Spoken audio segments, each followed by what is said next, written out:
This is an audiobook created by Relay Publishing, who own exclusive copyright to the story in all territories and formats. For more information, please go to our website, www.relaypub.com. We hope you enjoy. Snowed In with the Billionaire by Leslie North. Chapter 1. Brea slouched forward in the seat, squinting through the blinding snowfall that had taken over her windshield. How could the forecast have been so wrong? They were supposed to get nothing more than a couple of inches with some light wind, yet here she was, inching her way through a literal blizzard. The muscles in her shoulders were tense, and her back was sore from leaning into the windshield as she strained to see the lines on the road. And she was cold. So cold. She'd fought with the heater before she'd pulled out of the parking lot, but the trickle of air emerging from it was lukewarm at best. Her fingertips were numb despite her gloves. The road was empty, making it obvious that everyone else had gotten the memo about the change in the forecast but her. She was also the only one foolish enough to volunteer to work on Christmas Eve, knowing that she still had traveling to do. As the first flakes fell, she had considered scrapping the trip home, but if there was any chance of her making it to her parents' house, then they expected her to be there, snowstorm or not. Thanks to their demands, she was fighting through the start of what seemed like the snowstorm of the century in a dinosaur of a car that could barely get her to and from work on a good day. Her windshield wipers weren't keeping up with the snowfall, and the fact that she couldn't defrost her windows wasn't helping with visibility. Brea worried about that ice narrowing her field of vision. Was the snow changing over to sleet? Her teeth were chattering, her nose was frozen, and she still had at least 2 more hours of this ahead of her before she'd pull into her parents' driveway. She reached a shivering hand over to the small knob and turned the volume up on the radio. It was one of the few things that still worked in the car. Brea bopped along to a few songs before the commercials started. She hated listening to the advertisements and was tempted to switch the station, but as soon as she reached for the dial, the car swerved for a moment on a particularly icy patch of road. She was able to regain control before her tires left the road, barely. In the aftermath, she decided that listening to commercials wasn't such a big deal after all. She had to keep 2 hands on the wheel. The station switched from ads to updates. It was one of those traffic and weather together programs, and Brea felt her stomach drop as she listened to the reports. The roads were a mess and getting worse, and the storm wasn't even close to over. If she had known how bad it was going to be before getting on the road, she'd have just stayed home. But it was too late now. She was closer to her destination than her starting point, so it wouldn't do her any good to turn around. And in weather like this, she doubted she'd have any luck trying to find a vacant room in one of the motels along the way. Nope, her only option was to push forward and hope for the best. After the official reporting, the DJ and his partner riffed about the storm and then moved on to gossip. "Now what do you think of Billionaire Playboy, George Clark?" the female host asked. "I have a lot of things that I could say about Mr. Clark, but I need to keep it clean for our audience, which doesn't leave me with a lot of options," the guy replied in an annoyed voice. "Jealous, are you?" she teased. Brea listened closely, waiting to hear the latest in adventures from the not-so-mysterious rich boy. He was always finding himself in the spotlight, and the entertainment from his exploits seemed to be endless. "I'm not a fan, that's all. He seems like a jerk." "Don't be so hard on him." The woman laughed. "He's young, he's hot, he's single, and he's still figuring things out." "Wait, you're not one of Georgie Boy's groupies, are you?" he joked with his co-host. "Why wouldn't I be? You have to admit that he's a good-looking guy. Even you can't deny it."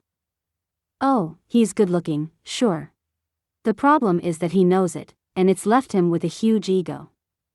"I'm sure something about him is huge," the woman said with a giggle. "Anyway, I have a feeling that our favorite bachelor is going to have an interesting holiday. Check this out. Earlier tonight, Georgie was leaving his annual charity Christmas gala, with some mystery blonde on his arm, of course." Brea rolled her eyes at the guy's predictability. She wished she could switch the station because she didn't give a shit about George Clark. "And? That's not news." "No, there's more. Someone took a shot at our boy." The woman paused to let the words sink in, and Brea let out an involuntary gasp. She was certainly not following the CEO's every move, but she didn't want him dead, either. She'd rather he just get a hard dose of reality and grow up a bit. She thought it was disgusting the way that women threw themselves at his feet and he just tossed them aside as he pleased. Was one of those discarded women the shooter? Brea would never wish harm on anyone, but the man's behavior must have been pretty horrible for someone to come after him like that. Someone took a shot. Are they crazy? Do people not realize how powerful George Clark is? He asked incredulously.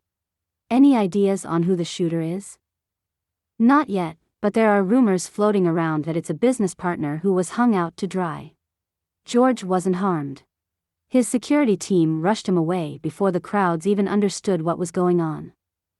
And now that the news is out about the attempt on his life, I'm sure the internet just broke with the overflow of women who are devastated over the near loss. You can't blame us for being a bit starstruck by him, the woman chided. He's got a glamorous lifestyle.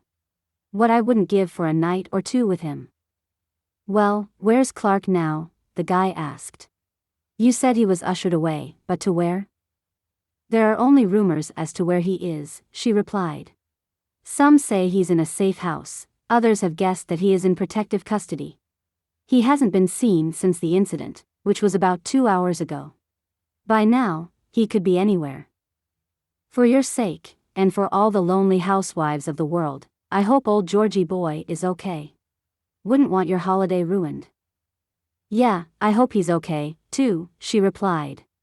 But I can't imagine he's going to let this little run-in ruin his holiday, either. He laughed. I bet he's holed up with some supermodel getting creative with his candy cane. Brea rolled her eyes. It was just getting annoying now, so much so that she took the chance to quickly reach over and flip the knob to the off position. She couldn't concentrate on the road with all the chatter. Besides, she had no desire to keep up with the George Clark gossip. With the radio off, she realized just how strained the engine was sounding as her car putt-putted through the snow. Gears were grinding, and she was beginning to wonder why she was putting herself through this trip in the first place. It wasn't like her family would truly miss her if she was a no-show. At least, not her parents. They only wanted her there so they could point out how much of a failure she was and how she'd messed up her life. But then, not showing up would only give her mother more ammo to use against her on the next visit. That alone was incentive enough for her to push forward. She might be the family scapegoat, but she never stopped hoping that something would change. If her parents remained distant, she was going to find her own fairy tale family, even if she had to force it the entire way. The car skidded unexpectedly, hitting another patch of ice and jerking Brea out of her thoughts. She took her foot off the brake and tried to steer out of the fishtail that was nearly pulling the wheel from her hands. She overcompensated and slid off the road to the right with the front of the car landing into a ditch packed with snow. Shit, she exclaimed, slapping a gloved hand onto the steering wheel. She stepped on the gas, smashing the pedal to the ground, only to hear that depressing word that made it clear she was only making the situation worse. Climbing out, she immediately sunk half a foot into the snow, the damp soaking in around her calves through her jeans. She'd not bothered to wear snow boots because she'd thought she'd be in her car the whole time. Now she cursed herself for not being better prepared. Circling around the car, she saw that her back driver's side wheel had lifted all the way off the ground, and the car sat crooked in the embankment. She sighed, knowing that she wasn't going to be able to get it out by herself. She dug a hand into her jacket, searching for her cell phone, then yanked off her glove and called her mother.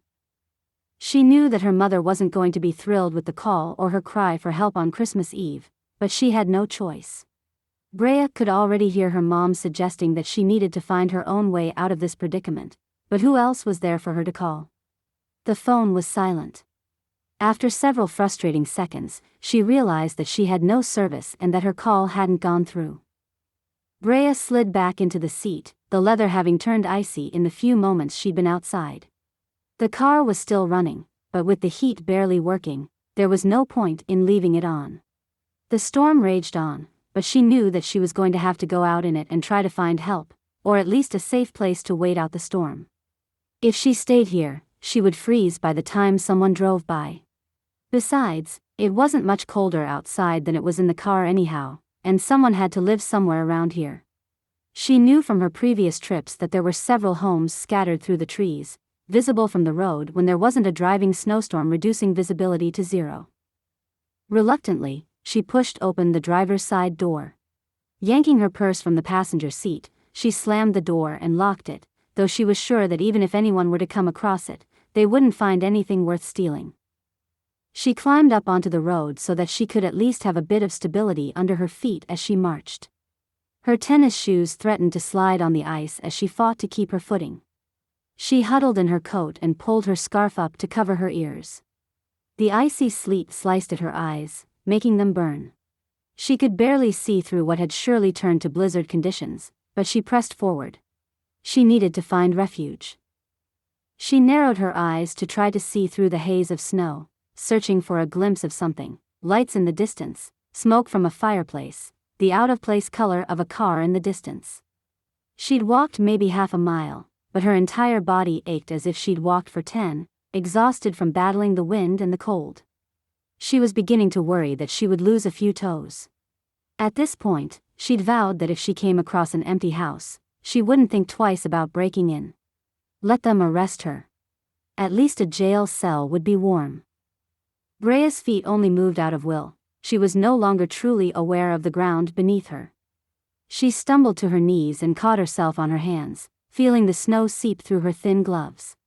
She pushed up, and as she regained her balance, she saw a shimmer of hope to her left. There was a driveway leading up to a large cabin that she could only glimpse through the wind and snow. Brea took off running towards it, slipping on the ice like she was a fawn on newborn legs. Relief coursed through her when she finally reached the door. It was solid, with an old brass knocker, which she wrapped her stiff fingers around to pound on the door. She waited impatiently as she heard someone getting closer. Another long moment, and the door creaked open. A gush of warm, slightly smoky fireplace air greeted her, instantly comforting her despite the storm at her back. But when she took in the person standing in front her jaw dropped open. It was him. Chapter 2. Of all the people to be on the other side of the door, Brea never could have imagined that she'd be face to face with the scandal-driven playboy she'd been hearing about just a little while ago on the radio. She barely recognized the man without his customary designer suit and silk tie. His dark hair was mussed, as if he'd just gotten out of the shower and hadn't bothered to brush through it yet. He was taller than she'd imagined he'd be, and the thin gray tee showed off an impressive set of shoulders. He had a sun-burnished glow about him that made him look as though he'd just returned from somewhere exotic, which, Brea figured, wasn't unlikely. She thought she recalled seeing a grainy photo of him in a swimsuit and a woman in not much of anything on the cover of a tabloid when she was grocery shopping a few weeks back. Of course, seeing him in person highlighted some things that a camera could never capture, like how intense his dark eyes were when they were staring right at you, his lips shaped into a frown. He looked remarkably imposing for a guy who was barefoot and wearing plaid pajama bottoms. "Yes?" he asked, sounding suspicious. She was caught off guard by his question. She'd been counting on the fact that someone would open the door and see her standing there shivering, not far from freezing to death, and that would be enough to make her host spring into action. Surely on a night like tonight, no one with a drop of humanity in them would leave someone out in the cold. But of course, she hadn't imagined that George Clark would be the one answering the door. With all the paparazzi that followed him around, suspicious was probably his default mode for anyone he didn't personally know, and maybe even for the people he did know, too. On the one hand, she saw where he was coming from since the press had rarely been kind, but on the other hand, she wouldn't have another hand if she didn't get inside before frostbite set in. There was reasonable suspicion, and then there was just failure to be human. She waited to see where on the spectrum he'd land. For a second, she considered leaving and just finding another place, but she knew it was too late to turn around. She would never make it to the next house. Still, she managed nothing more than a dumbfounded look and a small groan as the cold cut through her skin like needles. She was sure that as she stood there, her blood was turning to ice. "Can I help you?" he added, obviously irritated with her loitering on his doorstep, nearly mute. Failure to be human it is, then, she thought to herself. She didn't relish the thought of spending a moment more with this man, even if for just an hour or two, while she waited for a tow truck, but she knew it was the best option she had. She sighed, resigning herself, and sucked up her pride. She could force herself to play nice for a little while. She just hoped that he would do the same. I'm sorry to bother you," she said through chattering teeth. "But my car broke down and I need to call someone but my phone, there's no service. Do you mind if I use your phone?" He only stared at her, seeming annoyed by her presence and clearly debating whether or not to trust her enough to let her in. What did he need? An oath signed in blood swearing that she wasn't a tabloid journalist. Tough luck for him if that was what he was after. Her blood was too frozen to be usable, and her hands were too numb to hold a pen. She thought about saying exactly that, but her family had given her lots of practice at biting her tongue and being polite when she didn't want to be. She could put all that training to use now. Please. I just need to make a call. I can leave as soon as the tow truck gets here." It killed her to say it, but she still managed to stutter out one more, "Please," before waiting for his response. A sleek black lab wandered to the open door with a wagging tail and leaned up against George. Brea wished she could bury her cold fingers in the dog's fur. George reached down to grasp the dog's collar and leaned out the door to glance around, taking in the scene. Was he considering sending her back out into it? She prayed that he wouldn't, but she could only wait and see what his decision would be. He stared out into the blackness for so long that she started to think he'd forgotten that she was standing in front of him, about to freeze to death. Just when she was convinced he was about to send her on her way, he stepped back. Was he going to shut the door in her face? But no, he just huffed out in annoyance and gestured inside. "Well," he said, sounding impatient. "Aren't you going to come in?" Her jaw dropped, and shock held her still for a moment while his expression downgraded into annoyance. "Do you mind hurrying it up? It's a bit chilly out there." Snapping out of her daze, she scurried through the door and into the warmth of the great room. It felt so good that she wanted to cry, and for a moment she didn't move, relishing the heat thrown off by the massive fireplace. After a few seconds, when it finally began to sink in that she was safe and wasn't going to freeze to death after all, curiosity kicked in enough for her to glance around and really take in her surroundings. And then her jaw dropped again. George Carter's woodsy hideaway was anything but quaint. From the fireplace that looked big enough to stand inside to the soaring beamed ceiling completely draped with evergreens to the massive antler chandelier, the place looked like a luxury ski resort. Brea finally noticed that George was holding his hand out to her, waiting for her to hand over her jacket. Well, at least he can be a gentleman when he wants, she thought to herself mockingly. Or maybe he just didn't want her dripping snow all over his floor. Yes, that seemed more likely. She pulled it from her shoulders and handed it to him, knitted scarf and all. "Thank you, I'll be quick. Where's your phone?" She tried to sound confident, but she was still thawing out, and she realized that the trek through the snow had exhausted her. Her words came out almost slurred and drunken, and Brea was flooded with embarrassment as he walked past her. "This way." He led her into the kitchen, where a landline phone was tucked away in what was likely a butler's pantry. "My cell is out, too, so maybe it's good I never got rid of this relic. But I wouldn't get your hopes up on the line being in very good shape in this storm." Do you have the yellow pages, by any chance?" she asked. She had no idea who to call about a tow, and it seemed her phone wouldn't be any help in letting her look up the closest service station. To her surprise and relief, he reached into a cabinet and then handed her a phone book.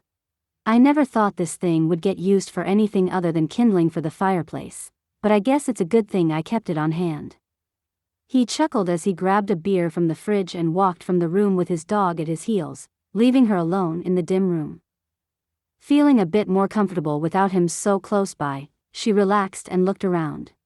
The exterior of the cabin had looked unassuming, but the more she saw of the place, the more obvious it became that the design was architectural camouflage so cars passing by wouldn't realize that it was a playboy's hideaway. The kitchen was lined with massive, mullioned windows that looked out onto what Brea could only assume was an award-worthy view in non-whiteout conditions. The room had a clean, stark look of a restaurant-caliber kitchen, and she couldn't imagine that George ever set foot in it other than to grab drinks from the fridge. There was obviously room for staff in the place, but he seemed to be in the cabin alone, except for the dog. Otherwise, surely he would have sent someone else to deal with the riffraff that showed up on his front porch. Brea shrugged. Didn't matter, because she planned to get the hell out as quickly as possible. Chapter 3.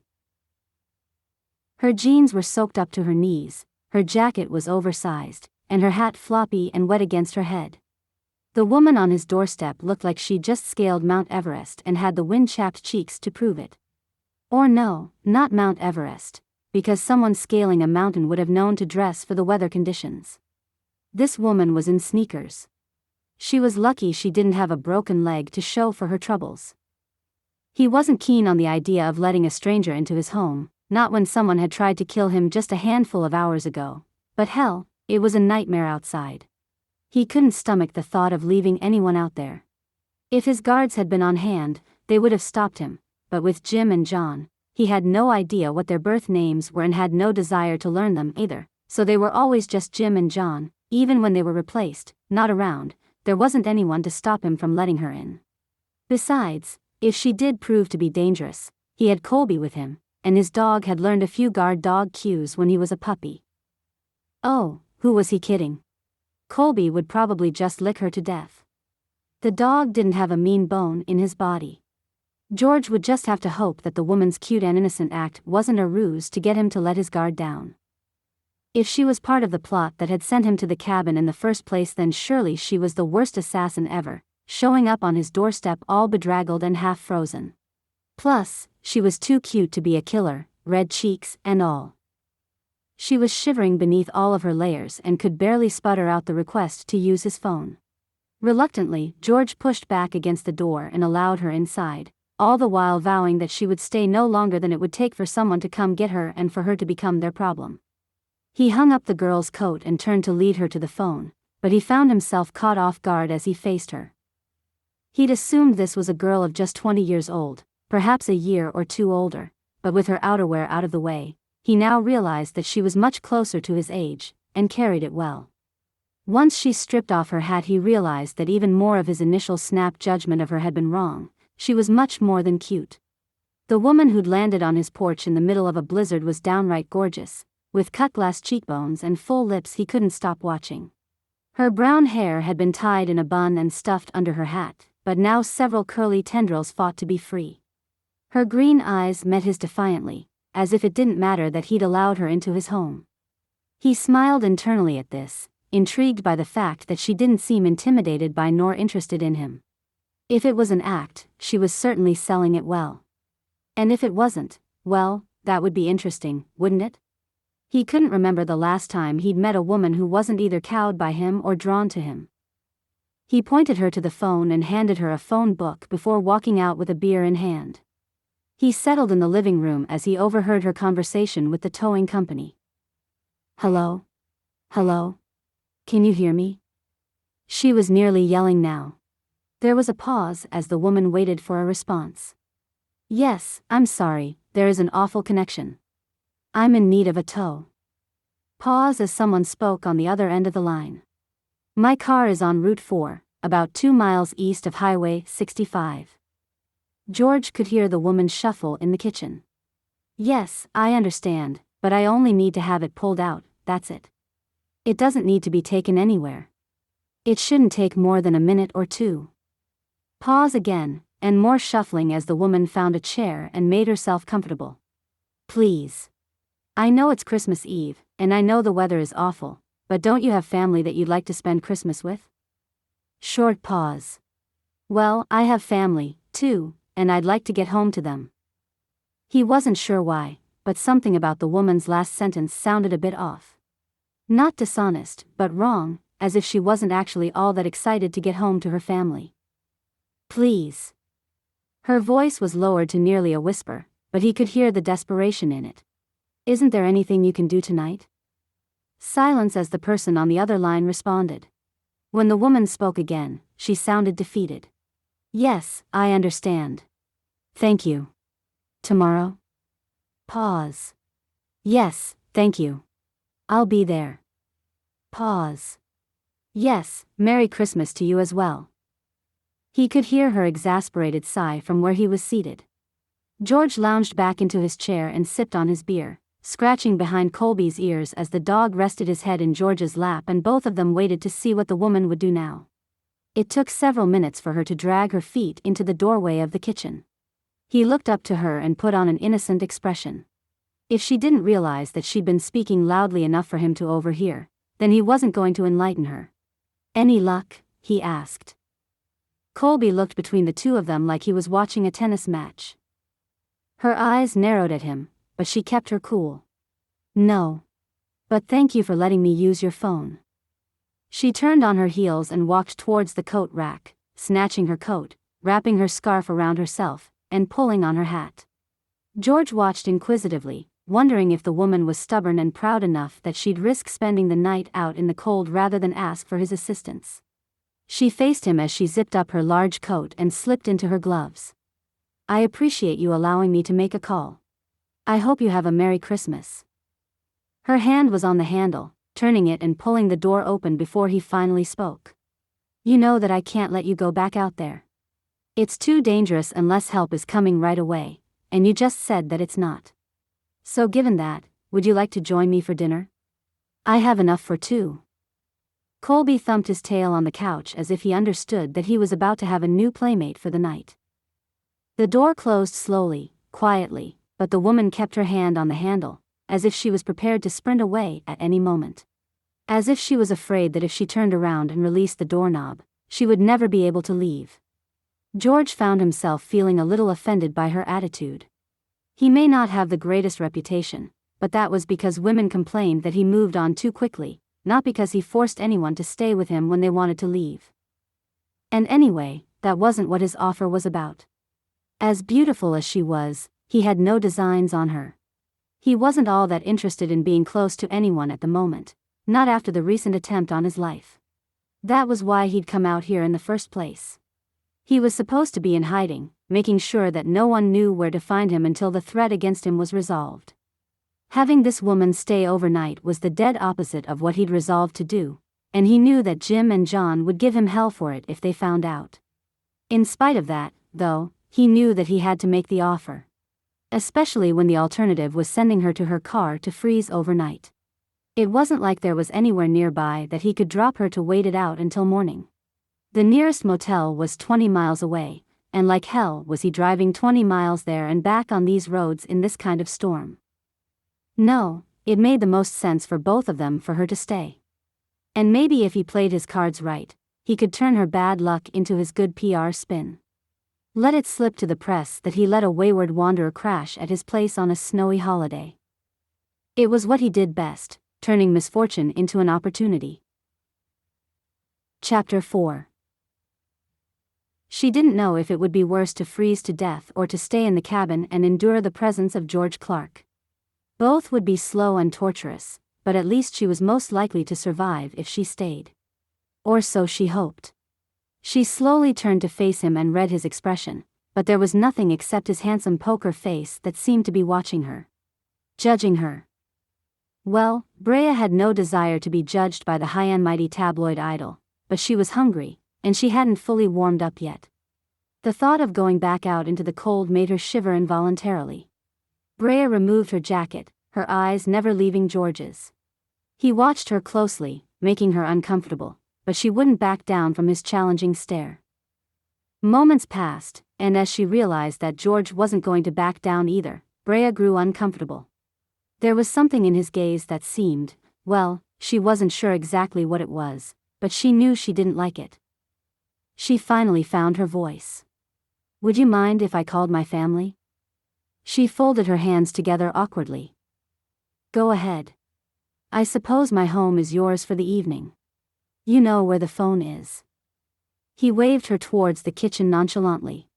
His cute dog put his head down on his thigh and she resisted the urge to coo at the pooch.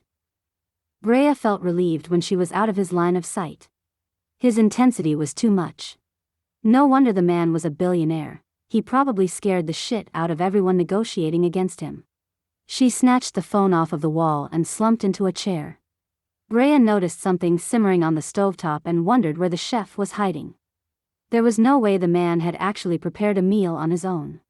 Or maybe the chef made it in advance and George just had to defrost and reheat it. Whenever and however it had been made, it sure smelled good. Her stomach growled and she was tempted to sneak a bite, but she was in the kitchen to make a phone call, nothing more. Her host might have implied that she should make herself at home, but that was no excuse for being a bad guest. "Brandy?" she asked when her sister's familiar voice slurred a hello. Brandy spent more time with their parents than Brea did, and she had learned that the best way to deal with them was to have a glass of wine. Or 5. "Brea," her sister exclaimed. "Wait, where are you?" "I'm stranded. Can you let Mom and Dad know that I'm not going to make it tonight?" "Well," she hesitated for a moment, "I think they thought you were here already." Brea wasn't entirely surprised that her absence hadn't really been noticed. She rolled her eyes as she answered. "I got caught in the blizzard on Route 4 and ran my car off the road." "Oh God. Are you okay?" At least someone back home cared about her. Had she told her parents, they'd have commented on her horrible driving, scolded her for not preparing better, and found a few more things to blame her for, too. That was how it always went. "I'm fine, but my car is stuck in a ditch. I've called for a tow truck, but they won't send anyone out into this storm, so I have to wait for morning." She heard her mother's voice in the background, muffled and barely audible, asking who was on the phone. Brandy answered, and Brea cringed, waiting for the insults to begin. Brea heard a cruel laugh and then her mother shouted. "No surprise there, that girl can't do anything right." Brandy interrupted her mother, but Brea had already heard enough to bring the tears burning to her eyes. She bit her lip and tried to hold back the tears. She knew that she didn't have the highest paying, most respectable of jobs, but it was what she loved doing, and she only wished that her parents were more supportive of her. "Just please tell them that I'll be there tomorrow," she said solemnly. "Don't let her get to you. You know how she is." Brea didn't reply. "I'm drinking all of your eggnog, then," Brandy said with forced lightheartedness. That made Brea chuckle and she found her voice again. "That's fine, Brandy. Just tell them, please." "Okay, don't worry about it. I'll take care of them. So," she paused for a moment, "I'm actually glad that you called so I could warn you. Mom has a surprise for you, but I'm not sure it's a very good one." "What do you mean? What kind of surprise?" Well, she kind of invited someone." Brea didn't respond, forcing her sister to continue. "She invited Eric." "What?" Brea shrieked into the phone, then lowered her voice so George wouldn't be able to hear. Why would she? How could she? It wasn't that she didn't want Eric to be there, but she definitely didn't want her mother getting involved and trying to win Eric back for her. "I'm sorry. I didn't find out about it until I got here this morning or I'd have given you a heads up." "It's okay. I guess it's a good thing that I have the rest of tonight to figure out what I'm going to say to him when I get there."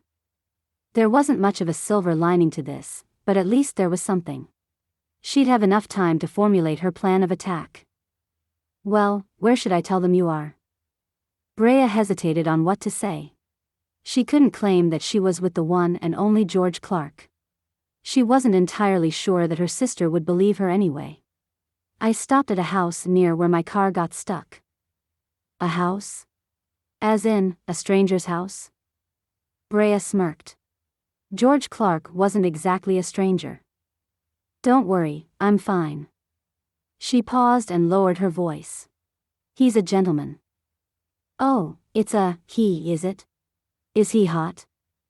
"What are you talking about?" Brea knew her voice would give her away, but she had to try to keep her sister in the dark or risk a never-ending interrogation. "It would be just like the movies if you ended up stranded at a hot guy's house on Christmas Eve, right? Please tell me you're going to sit in front of the fire on a bearskin rug drinking cocktails with a hottie." Brea was reluctant to respond. She was a horrible liar, and if she said the guy she was staying with for the night wasn't hot, her sister would see right through her. And anyway, she didn't think George Clark was hiding out in this cabin in the middle of nowhere because he wanted everyone to know where he was. If he was interested in lying low, she wasn't going to blow his cover. He might not be the nicest guy, but he was literally giving her shelter from the storm. She didn't want her presence there to mess anything up for him. "Ew, bearskin is gross," she said, dodging the question. "And listen, all I'm doing tonight is getting a good night's sleep so I can deal with the tow truck bright and early tomorrow morning. Sorry to disappoint you."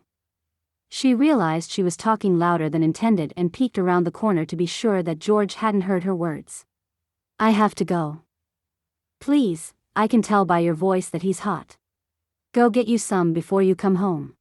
Maybe it'll actually help you to get over Eric." She couldn't help but crack a smile at that, even if she knew she would never get over him. She told her sister she loved her before hanging up. She wasn't particularly anxious to join George in the living room, but she was his guest, sort of, and she needed to find out just what the limits would be to her staying in his house. She had no intention of overextending her welcome when she didn't want to be here to begin with. She dashed out of the kitchen and nearly ran into him as he drained the last of his beer. Brea blushed, hoping he hadn't stood outside the door, waiting for her to finish her conversation. "Thank you again. For letting me use the phone, I mean." He glanced at her, and she averted her gaze. She had never been too proud for apologies and thank yous, but something about George's intimidating presence made it all seem awkward. "It's just a phone," he said, making her feel stupid. She watched him walk to the cabinet next to the stove, pull down 2 plates, and place them on the counter next to the stove. "You have to be hungry." He said it like she didn't have a choice but to answer in the affirmative. There it was again, that master of the universe tone. It made her want to say no just to be contrarian, but the truth was she was starving, and whatever was cooking smelled garlicky and delicious. "I wouldn't want to put you to any trouble," she hedged. He let out a loud, frustrated sigh. "Would you just eat, please? I hate leftovers, and I made way too much." "Wait, you made that?" Brea couldn't hide her shock. "What is it?" "Fettuccine Alfredo. It's one of the many things I learned during my year in Italy." Brea smirked. Of course he had to humble brag. He turned to face her with a serving spoon hovering above the pan. When his eyes locked with hers, it was hard to remember how to speak. Did he really have to be so distractingly good-looking? It seemed unfair, somehow. "So you'll have some?" George asked. She nodded and swallowed hard. The dog came into the kitchen wiggling his body and made his way over to Brea. She was happy to have something to focus on other than George. "What's his name?" "Or her name?" "He's Colby. Best dog in the world." She petted the pup's soft fur and realized that the press never caught him with his dog. It was a side of him that no one knew, yet here it was, snuffling along her sneakers and wagging his tail at her. "Do you want extra Parmesan on top of your pasta?" George asked, opening the fridge. "Or would that be too much for your daily calorie count?" Brea drew herself up. "Excuse me? What are you implying?" He frowned and looked at her. "Nothing. It's a simple question." "Are you saying I'm fat?" Brea fumed at him. "I said no such thing," George sputtered. "I just know that most women I dine with have very strict dietary requirements. It sort of goes with the territory when you have to walk the runway in lingerie on a daily basis. But then again, it's clear you're not a model." Brea didn't think the man could get much more insulting, yet somehow he managed it. She glared at him and didn't say a word, not trusting herself to keep from saying something awful to the man who was keeping her out of a blizzard. George seemed unaware of the impact of his words and set a plate filled with pasta in front of her. She muttered a "thank you" and dug in, half expecting it to taste like glue. She held back the little moan when the creamy, perfectly cooked pasta hit her tongue. The silence was uncomfortable, and Brea searched for something to say. She knew she probably shouldn't ask, was sure it was a sensitive subject, but she couldn't manage to hold back her curiosity anymore. Decided to pull some gossip out of him, so she could share the details with Brandy when she finally made it home. "Were you hurt?" she asked with her mouth full. He looked up and locked eyes with her. "What are you talking about?" "Today, when you were shot. Did it hit you? Were you hurt?" "Do I look hurt?" Well, no. I just mean, well, was it close? Do you know who shot at you? She suddenly wished she'd said nothing. Close? He laughed lightly and shook his head. No, and I've no idea who thought they would be good enough to pull something like that off, but they failed miserably at it. Are you just hiding out here until they find the shooter, then? Hiding? What in the world makes you think I'm hiding? There is nothing and no one to hide from. He gestured around the room. This is one of my homes. I come here when I want to be alone. He cut his eyes at her, and she took that to mean that he was done with the discussion. Blushing, she looked down at her plate, focusing on the food. The Alfredo was so scrumptious that there was surely no way he could have made it, no matter what he claimed. Maybe the blonde he'd been at the gala with was here and she'd done the cooking? Maybe she was upstairs in the shower, or already in bed, and had cooked him dinner before she'd gone up. But that seemed strange. Why cook a romantic dinner for two and then not be around to eat it? This is delicious, she prodded. Not that she cared if the blonde woman was still here, but she didn't want to be caught off guard if the woman walked in and found Brea here with her boyfriend. Thanks, he mumbled without bothering to look up at her. So did you really make this, or did your personal chef fly in just long enough to whip it up and let you take the credit? She didn't mean to come off hostile, but his cold shoulder was getting old already. He dropped his fork and leaned back in his chair, an unamused quirk on his lips. Why do you think I lied about making it? She opened her mouth to respond and then quickly closed it. If she offended him, he might decide to kick her out in the cold after all. I guess I figured you wouldn't have time to cook. He raised his eyebrows inquisitively, so she continued, I mean, you're a busy man, are you not? I only assumed that you wouldn't have the time. And you have the money to hire someone to do it for you. Right? So you assume that I don't cook. Or that I don't know how to cook. Brea fumbled over her words, and George stopped her before she could get anything out. It's rude to assume that you know someone based on the gossip about them.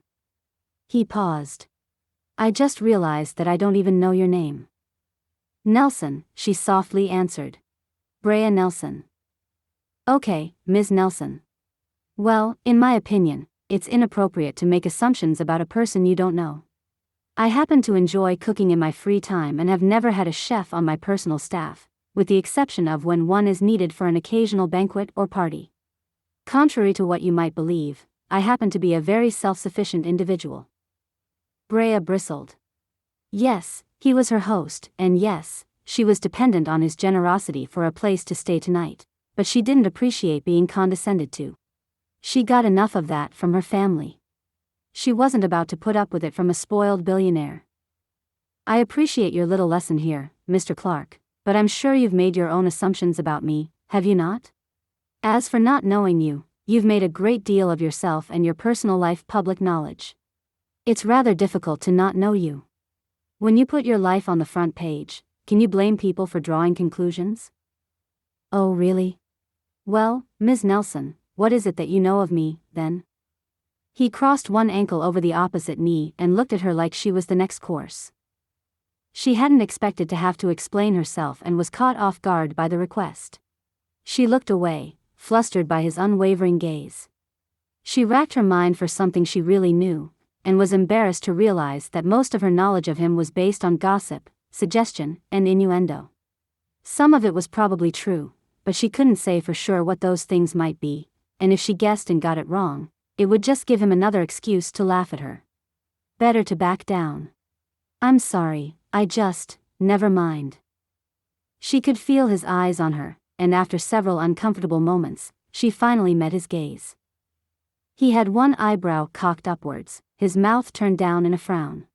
Do yourself a favor and keep your thoughts to yourself from here on. I won't claim to be the most generous of hosts, but I promise that I'm far more generous than that storm will be to you. He motioned his head towards the front door before sliding out from the table, snatching up both plates and tossing them into the sink. Chapter 5. He'd never imagined that when he opened the door to Brea Nelson, looking like a kitten left out in the rain, that he'd wind up with a Spitfire on his hands. He wasn't used to anyone being so willing to antagonize him, and so far it seemed to be all she was doing. The morning couldn't come soon enough, then he'd be done with her for good. He could make it through the night. It was nearly time for bed anyway. It had been a long and tiring day. He was exhausted. In fact, he was so tired that he wasn't thinking straight. That must be the reason why he found himself thinking that she looked especially attractive when she blushed, along with wondering just how far down that blush might go. George paused as he felt a stirring below the belt at the thought. Down, boy. What the hell was that reaction? He'd slept with supermodels for God's sake. How could a bedraggled little snow creature get a rise out of him like that? He shook his head. It was just because he was always horny, and there was no denying that she was attractive. Not his type, of course, but not bad. Not bad at all. She was leaning over and petting Colby, which gave him the perfect view of her ass. A tiny part of him wanted to stride over to her and plant a firm smack on it. Excuse me. George jerked his eyes up and realized that she'd caught him staring. She was frowning, as expected, but had her blush gotten a little deeper? He cleared his throat and crossed his arms, diverting the conversation smoothly, as always. I just realized that there's an issue with the sleeping arrangements. She looked dubious. In this place? I bet you've got 10 bedrooms up there. Brea pointed over her shoulder at the gleaming blonde wood staircase. If you bet that, then you'd lose, he said coolly. The only rooms upstairs are the master suite, a second bathroom, a room that I use as my office, and a room that I use as my gym. She frowned as if she didn't believe him, and he sighed in frustration. I told you, this is where I come when I want to be alone. I don't bring guests here, so why would I be set up to accommodate them? Now, if you've got your heart set on sleeping upstairs, then you're welcome to bunk down on my weight bench, but all in all, I think you'll be more comfortable down here on the couch. Brea looked past him at the burgundy velvet couch. You mean that thing? It's as big as a king bed, of course I'll be comfortable. Great, then that's settled, he replied, moving towards the massive storage chest that doubled as a coffee table. He'd found the thing on one of his business trips to Paris, a vintage steamer trunk that cost as much to ship home as it did to buy. George cleared the tray and expensive glass knickknacks his designer insisted he used to stage it and opened it. These should work. He pulled out 2 thick, cream-colored blankets, so soft to the touch that they almost felt like fur, then tossed them on the couch in a pile. He saw her startle out of the corner of his eye. Thank you. You're welcome, he said curtly. I'll make sure to keep Colby away, sometimes he likes to sleep in front of the fire. No, you don't have to, Brea said. His company would be welcome. George whipped his head to stare at her. She was baiting him, again. There's a powder room just down that hallway by the front door, and if you need a shower, use the bathroom upstairs. Go up to the landing and it's the first door on the left. The thought of her stripping down to shower derailed him for a few seconds, but he shook it off. I'll be fine, she answered, petting Colby again. Thank you for your hospitality. Damn it, she just didn't quit. Good night, then. He turned to leave and whistled for Colby. Sorry, one more thing, she said, stopping him in his tracks. He turned to her slowly. What more could the woman possibly want? A pillow, please. He gave her a curt nod. Just a minute. It felt so out of sorts for him to be the one servicing her. He wasn't used to anyone making requests of him when there was staff to take care of it. But there wasn't any staff here. He was stuck alone for the night with a woman who'd shown up on his doorstep to torment him. He padded up the stairs and headed into the master suite, snatched a pillow from his oversized bed, then stomped back down to the great room with Colby wagging along behind him. When he reached her, he realized that she looked different. She'd dropped her hair down over her shoulders, and the thick, reddish-brown waves framed her face and draped halfway down her back. She'd pulled off the oversized sweater to reveal a simple black tee underneath, tight against her small, firm body. The firelight made her features glow, and the flames were reflected in the small wireframe glasses that now sat over the bridge of her nose, framing her jade-green eyes. He stole a glance down her body and then chastised himself for it. He had enough problems in his life without drooling over a woman who clearly despised him. He stalked closer and wordlessly handed her the pillow. He turned abruptly, but she stopped him with a hand on his arm. "Thank you," she said, her chin tilted upwards towards him. "And good night." "Good night," was all he offered. All he was thinking about was finally putting his head down on his remaining pillows and waking up when this endless day was finally behind him when she called up to him, stopping him at the foot of the staircase. "Mr. Clark?" Reluctantly, he turned to face her. "I understand that this is an inconvenience for you, but is it completely necessary to show your disdain for me?" He'd had enough. "Is it necessary, Ms. Nelson, for you to show your disdain for me with every word you say and every misguided assumption you make? You choose to believe the worst of me even when you're forced to admit that there's nothing you actually know about me. And while I may not be the ideal host, the fact remains that you are in my home, you've eaten my food, and you will be sleeping under my roof, safe and warm, rather than being stuck outside, freezing to death in the cold. Do you really think that sneering at me and accusing me of not being as nice as you seem to feel you deserve is the proper way to behave as a guest? Especially in the home where I came to be alone, not feeling up to being around other people after someone tried to kill me? If you want to think I'm some kind of ogre, then go ahead. But I'll thank you not to scold me like a misbehaving child as you stand there reaping the benefits of my hospitality, such as it is. I believe that I have been more than accommodating and would appreciate it if you do not expect things of me that I am not required to give." He turned to walk up the stairs, but her voice stopped him once again. "I understand that courtesy isn't required of you.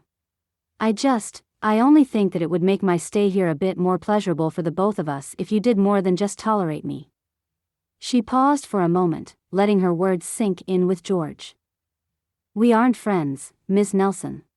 You are in my home temporarily, but if you are not satisfied with your treatment here, then feel free to take your chances with the storm. However, if you would like to take advantage of the generosity that I've offered to you, then in the morning, when he paused, searching for the word. He didn't want to call them bodyguards though, technically, they were. He couldn't say friends, because they certainly weren't that. He wouldn't deceive himself into believing that they cared for him in any way other than for their paychecks. "When my associates return, they can assist you with getting back on the road, and you will no longer have to concern yourself with my poor manners. Until then, good night." He could feel her searching for something more to say, but he gave her no opportunities. When he finally reached his bedroom, he slammed the door and immediately regretted it. Not because it could have startled the bossy interloper currently sleeping on his pillow, but because it revealed his emotional state, something he worked hard to hide around people he didn't trust. But damn it, he wasn't used to having to keep his guard up here. His grandfather had built this cabin as a gift to his new wife, and once he'd passed away, the old place had fallen into disrepair. Even though his parents could have used the money, they'd refused to sell it, wanting him to have it when he was ready. He had happy memories of spending time here. This home was his refuge, his place to get away from it all. It might not be as grand as his mansion, or as flashy as his penthouse apartments, but it had a warmth and a feeling of safety to it he'd never quite found anywhere else. That feeling seemed absent tonight. Not because of what had happened at the gala that day. Because of the ridiculous woman a floor beneath him. He climbed into bed. The sheets were cold against his skin, but the fire crackled from across the room. He knew that the heat would soon fill the room and the cool sheets would become a relief. Until then, he shivered against the silk brushing against his naked body. He stretched, allowing his muscles to feel the tension, before pulling a pillow beneath his head and watching the dancing light on his ceiling. He thought of the woman below, on his couch, under his blankets. He wondered if she was as naked as he, and then quickly shoved those thoughts aside. He wasn't going to think of her in that way. As he felt the tug at his abdomen, the stretch of thin skin as his cock grew hard, he knew that it was already too late. He didn't make commitments, didn't make friends, didn't have relationships, and that was just how he liked it. He had no time for concerns other than his business and had no remorse for his actions outside of it. This was what he had wanted out of his life, and he was more than happy with it. He'd made it a point to avoid women such as Brea. Women who challenged him. His women weren't like that. His women were pleasing and accommodating and wanted nothing more from life than what he could give them in their short time together. They used him, he used them. So why then was he stiff as a bone for her right now? Why were thoughts of her potentially lying naked against his couch making him ache? Why did the image of her watching him over the rim of her glasses make him want to grab a fistful of her hair, yank her head back, and slam his mouth on top of hers? George groaned involuntarily as he shoved back the sheets, covered in a cold sweat, and yanked his pants back on, willing his erection down. He realized that she'd sent him so off-kilter that he'd forgotten to add logs to the fire downstairs before storming to his room. He always kept the thermostat off when the fires were burning, so he could only imagine how cold the great room would get as the night wore on. As much as he didn't appreciate her presence, he wasn't about to leave her to shiver for half the night. He opened the door and walked back down the stairs to the woman that he was determined to convince himself that he didn't want. Chapter 6. The wind howled around the house, slamming against the front door and making her thankful for the sumptuous blankets on top of her. But as her eyes blinked open into surprising darkness, she realized that at some point after she'd fallen asleep, the fire had gone out. A draft pulled in from somewhere and seemed to hunt Brea down, chilling her inside and out. Brea cocked her head. Was the place haunted, or were the sounds she kept hearing nothing more than George pacing in his room above her? She was ready for the night to be over so she wouldn't have to share a roof with the cocky bastard any longer. She only wanted to get home to her family, to somehow win Eric back, and show her parents that she wasn't a complete failure. And maybe, also, she'd feel a little relief at being away from George and the brutally honest way he'd called her out on her behavior. She had been rude. And quick to judge. And maybe a little too credulous regarding a public image that had been created by tabloids, based more on what would sell than what was actually true. He might have been somewhat unkind, but she'd also been unfair, and she didn't like to remember that. Didn't like to think of herself that way. She wasn't one to kowtow to people with power, but there was a difference between not fawning over someone and failing to treat them with basic courtesy. Footsteps again, this time on the stairs behind her, making their way to the first floor. Brea huddled under the blanket. She didn't want to face him, so maybe if she just pretended to be asleep, he would ignore her. He moved closer to the couch, and she could feel him lean over the back and linger above her for a moment. Brea squeezed her eyes tightly and willed her body to be still, but it had a mind of its own, and she shuddered. "Are you cold?" Brea jumped, startled by his voice. She opened her eyes and there he was, staring down at her with a piercing gaze. Shirtless. She swallowed hard and pulled the blanket towards her chin. "I could build the fire up for you again, if you'd like." It wasn't a question, but merely a statement. He'd already moved to the fireplace, thrown open the oversized mesh screen, and tossed in 2 logs. "No, I'm fine, thank you," she protested automatically. "It's freezing down here, and you're shivering. I'll be quick and let you get back to sleep." She wasn't going to tell him that she couldn't sleep. A strange man, strange house, on a strange Christmas. She wasn't going to get any sleep, no matter how warm and cozy he made it for her. She just needed morning to get here so that, whether with Mr. Clark's associates or by the tow truck driver, she could get out of here. "Would you like another blanket?" The fire had sparked behind him, and even without her glasses sitting against her nose, she could see the firm outline of his chest, his broad shoulders, his toned stomach naked in the chilled, winter air. She wouldn't allow her eyes to linger, though she found herself searching him, even in the dark, for scrapes or burns as she imagined a bullet grazing his skin. There was something that felt dangerous about being here with a man who had been shot at only hours before. She glanced away, but the image was burned into her mind as she mentally trailed her fingers across his lightly tanned skin, her fingertips stumbling nervously over hard nipples, her nails tracing down to his hips and under that stretchy band of his plaid pajama pants. Squeezing her eyes tightly, she willed the image away. She wasn't going to let him into her fantasies no matter how good he looked half naked. "What are you getting at here with all of this sudden concern for me, Mr. Clark? Why the change of heart?" She could see him struggling with his words as he sat at the far end of the couch, as far from her as he could manage. She scowled. "I'm sorry for being abrupt," he said. "It has been a rather long day for me." "So I've heard," she murmured under her breath. And with that, some more embarrassment set in aimed at her own behavior. He had gone through something genuinely terrible, and it couldn't have been pleasant to end up with a stranger in his home when he must have already been feeling vulnerable. The silence hung between them.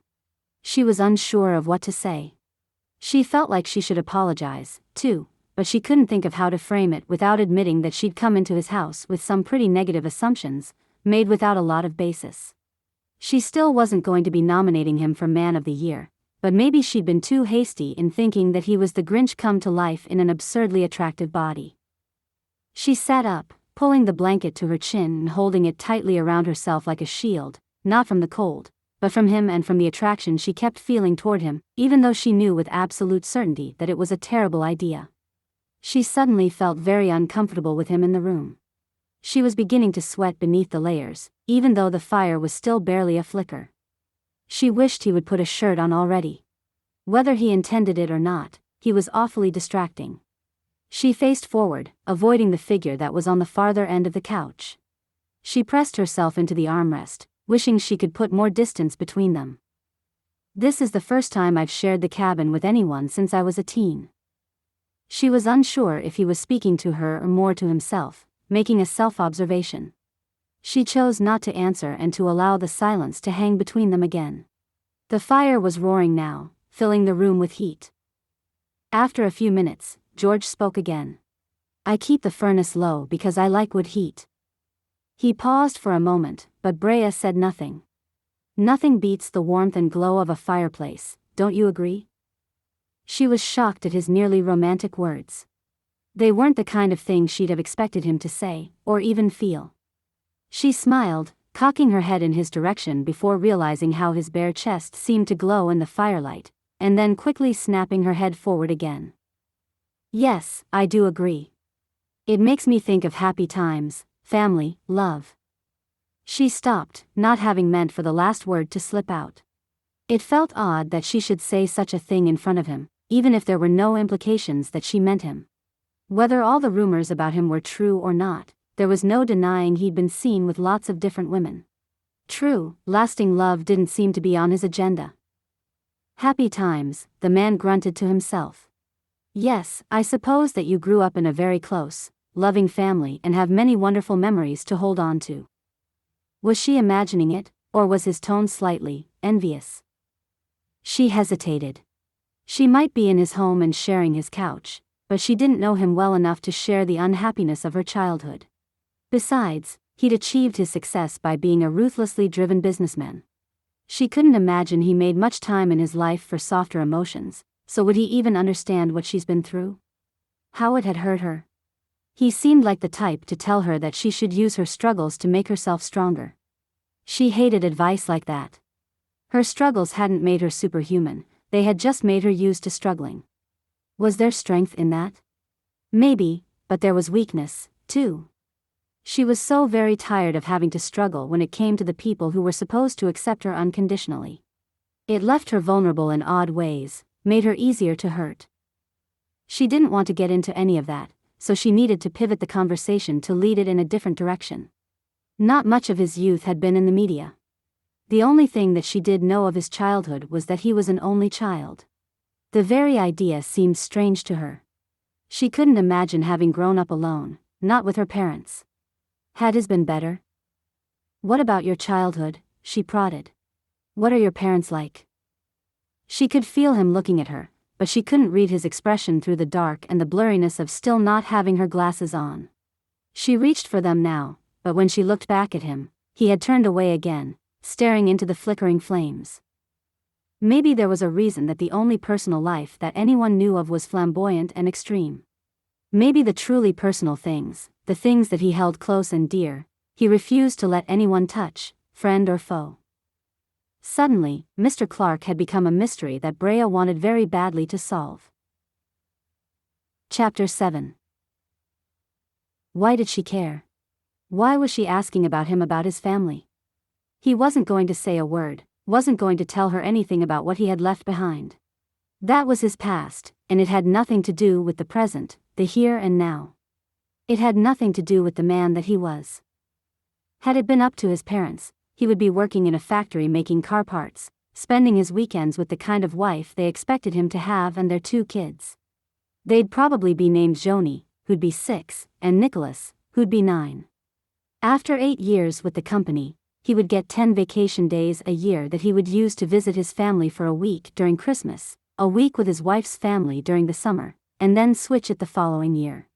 He would drive an old sedan, half-rusted, and in the shop at least once a month, while the wife drove a minivan to tote their kids and all of their friends from soccer games to dance lessons. That was the life his parents had wanted for him. To live just above paycheck to paycheck, quiet and placid and ordinary. There was no reason to share these details of his past with this stranger, not when they were irrelevant to the man he was now. He could feel her eyes on him as she sighed into the silence, relenting to whatever inner battle she was going through. "Okay, I'll go first." "Which is strange," she said, half under her breath, "because it's not something I like to talk about, but hey, who are you going to tell? It's not like you know my family or will even remember me once I'm gone." "Why not tell you? So I'll just come out and say it. My childhood sucked, to put it nicely." He glanced at her from the corner of his eye, her head dropping so that she was looking at her hands folded in her lap. He said nothing, giving the woman only silent encouragement to continue. "My father is a neurologist who firmly believes that he is Superman and that everyone must be as accomplished as he, if not more so, in order to matter as a person. He served 10 years in the Marines, the last 4 being spent earning his medical degree.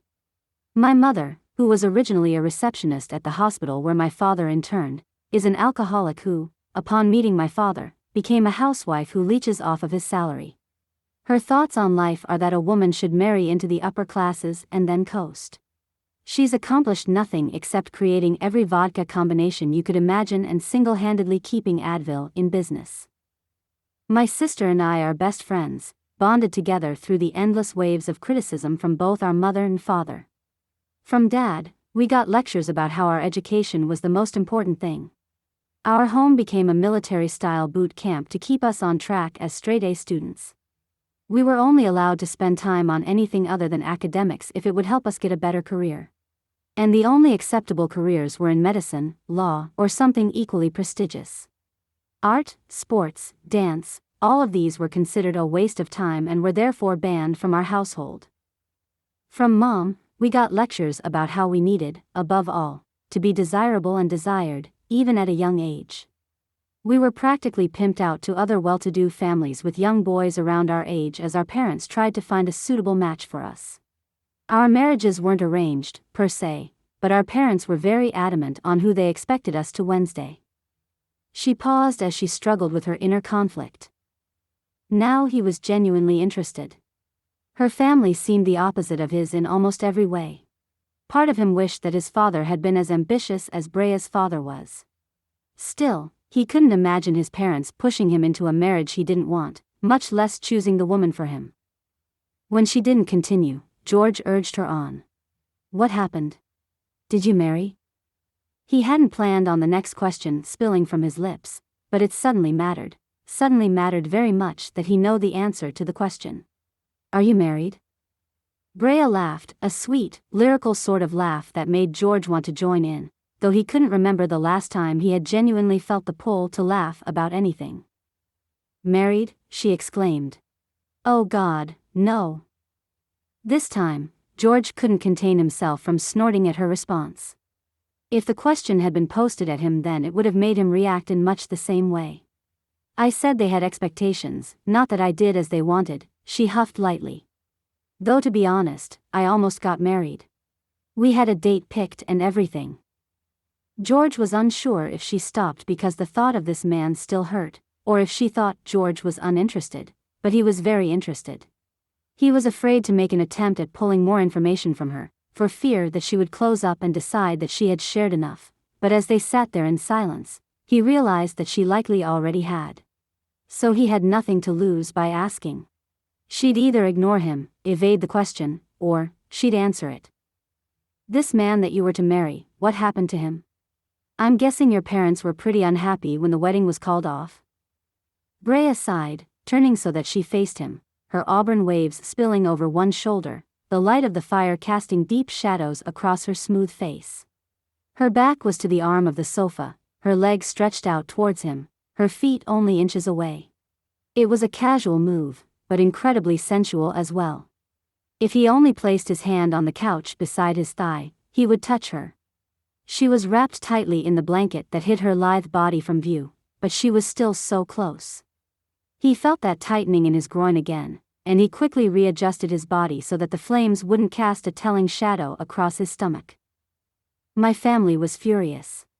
So furious, in fact, that neither one of my parents spoke to me for an entire year. I missed Christmas with them last year. She dropped her gaze in embarrassment. It's a 5-hour drive from my apartment to my parents' house. I called and left tons of messages, but no one would answer or return my calls. So I figured that if I drove up, if I was standing on their front steps, then surely they couldn't be so heartless as to turn me away. He saw that her eyes were damp, glistening as the unsteady light caught the tears and then released them. They did turn you away, though, didn't they? He asked, not realizing that he was leaning forward to wipe the tears until he'd finished. The move jolted her.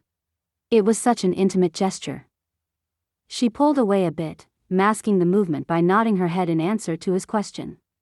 My own parents turned me back out into the cold because the man that they want me to marry decided he didn't want to be with me. I had thought my entire life that I would be the one to turn down the marriage, that I wouldn't be able to go through with it. In the end, though, I was the one that wanted it, and he didn't. But you're on speaking terms with them now? Brea chortled. If you want to call it that. Brandy, my sister, called a month ago to invite me to Christmas dinner. She had spent all those months just getting them to acknowledge that I existed, finally wearing them down to the point where they agreed to allow me to attend a family function. She said Mom and Dad wanted me there, but I found that very hard to believe at the time. I find it even harder to believe now. She shook her head as she laughed softly. Her hair swung behind her, loosened from her shoulder, the dark waves catching the light and creating a halo. It was my sister I spoke with earlier, and she admitted that my parents hadn't even realized I wasn't there. I nearly got myself killed driving through a storm to get to them, and they didn't notice one way or the other. Plus, she had some news about my mom inviting a mystery guest. The guest? Eric, my ex-fiancé. He looked at her incredulously and was taken aback by how bright and innocent her eyes were as she lifted them to meet his. That's just typical for my mother, though. If something doesn't go the way she wants, and she can have any control over it, she takes it. So tell me what was so amazing about this Eric. She hesitated, opened her mouth to answer, and just as quickly, she snapped it shut. I'm sorry. I'm talking far too much. What about you? What are your plans for Christmas? He narrowed his eyes for a moment before smiling warmly. You're avoiding my question, aren't you? He cocked his head to the side as he waited for her reply. Are you afraid of offending me in some way? She bit her lip in response, amusing George. You weren't terribly concerned with offending me earlier, so don't hold back now. Tell me. He didn't know why, but he wondered why their relationship hadn't worked. Not that it matters, he reminded himself. He wouldn't see her again after tonight, he was sure of it. Chapter 8. How could she talk about Eric, about their relationship, with someone whose life and lifestyle were so different from hers? The things that seemed special to her, little gifts, shared holidays, dancing together to her favorite song, would probably seem childish and silly to him in comparison to the glamorous, expensive gifts and vacations he lavished on the women he was with. Especially since she was usually the one buying the gifts and begging Eric to dance when the song came on. Eric indulged her, though, and that mattered. Eric had always been there, a steady, stable part of her life, right up until he wasn't. How could George, who kept a rotating list of girlfriends, understand what it was like to really see a future with someone and then have that future disappear? George studied her, waited for her to answer, but she held her ground, remaining silent and meeting his gaze.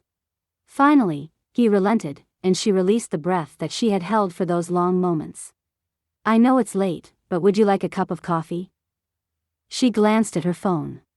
Drinking coffee this late would probably keep her up, but for some reason she didn't mind the thought of talking to him a little longer. Yeah, that sounds nice, she said. We'll just have to be quiet in the kitchen so we don't wake the pooch, George said, a surprisingly mischievous smile on his face as he gestured over by the fireplace. Sure enough, Colby was curled up on a dog bed, fast asleep. He'd gone upstairs with George earlier and she hadn't seen him come back down. He must have snuck into the great room while they were talking. George pushed up from the couch and started towards the kitchen. Brea jumped up after him and grabbed his arm, the shock of the touch sending chills through her fingers and up her arm. Goosebumps broke out everywhere as her cheeks flushed. She dropped her hand immediately, hoping that he didn't notice her own reaction to the contact. "Let me," she said sheepishly. His eyebrows shot up, but he didn't argue, stepping back and taking a seat while he watched her get to work. The owner of the hideout, the small-town coffee shop where Brea had worked for the last several years, had come to appreciate her abilities so much that Brea's recipes had started showing up on the menu. Now she dug through George's fridge and cabinets, stacking up everything she would need to impress him with her coffee-making abilities. "Do you need any help?" he offered, surprisingly polite. Her body tensed as he moved behind her, close enough that she could feel the heat from his chest burning into her back. He pulled 2 mugs from a cabinet and placed them beside her numerous ingredients. She grinned at him as she worked. "No, thank you. This is kind of my job." She ground the beans and got the coffee brewing. "Do you have chocolate syrup and any peppermint?" George made a grimace she'd seen on the faces of plenty of coffee addicts in her time at the coffee shop whenever flavored syrups were mentioned. I know, talk like that is sacrilege to someone who likes a strong, black brew. But the truth is, I don't drink coffee. It's just not my thing. I prefer the chocolate." "So you're a connoisseur of coffee, but you won't drink it?" Brea laughed, nodding. "How did you become such an expert, then? Do you just follow the recipes?" "I used to, but after so long at it, you start to know what will work and what won't." She blushed as she said her next words. "So I started throwing things together, and I guess I'm pretty good at it." "But you still won't drink it?" he asked again, incredulously. "How do you know it's any good if you won't even try it?" "Well, the customers have yet to complain, so I suppose that's saying something, isn't it? When they keep coming back and asking for it again, I take that as a sign that I'm onto something." "I suppose." As she worked over her coffee creation, she heard him whipping up a hot chocolate behind her. "Whipped cream?" he asked. She turned and narrowed her eyes. "Are you kidding me? Of course I want whipped cream. What's hot chocolate without whipped cream?" He smiled along with her, piling on the whipped cream and sprinkling chocolate shavings over top. "You have your masterpiece and I have mine. Granted, mine came from a package, and yours," he nodded towards the concoction on her side of the kitchen and the numerous ingredients she had lain out, "is a fair bit more complicated. Still, I'm proud." Brea giggled and she suddenly realized that she wasn't having as miserable a time as she had thought she would. "As you should be. It's beautiful." The fire was roaring as they made themselves comfortable on the couch once again, with their hot chocolates along with Brea's special brew. "Would you believe that I've not shared this house with anyone since I was a teenager?" George asked.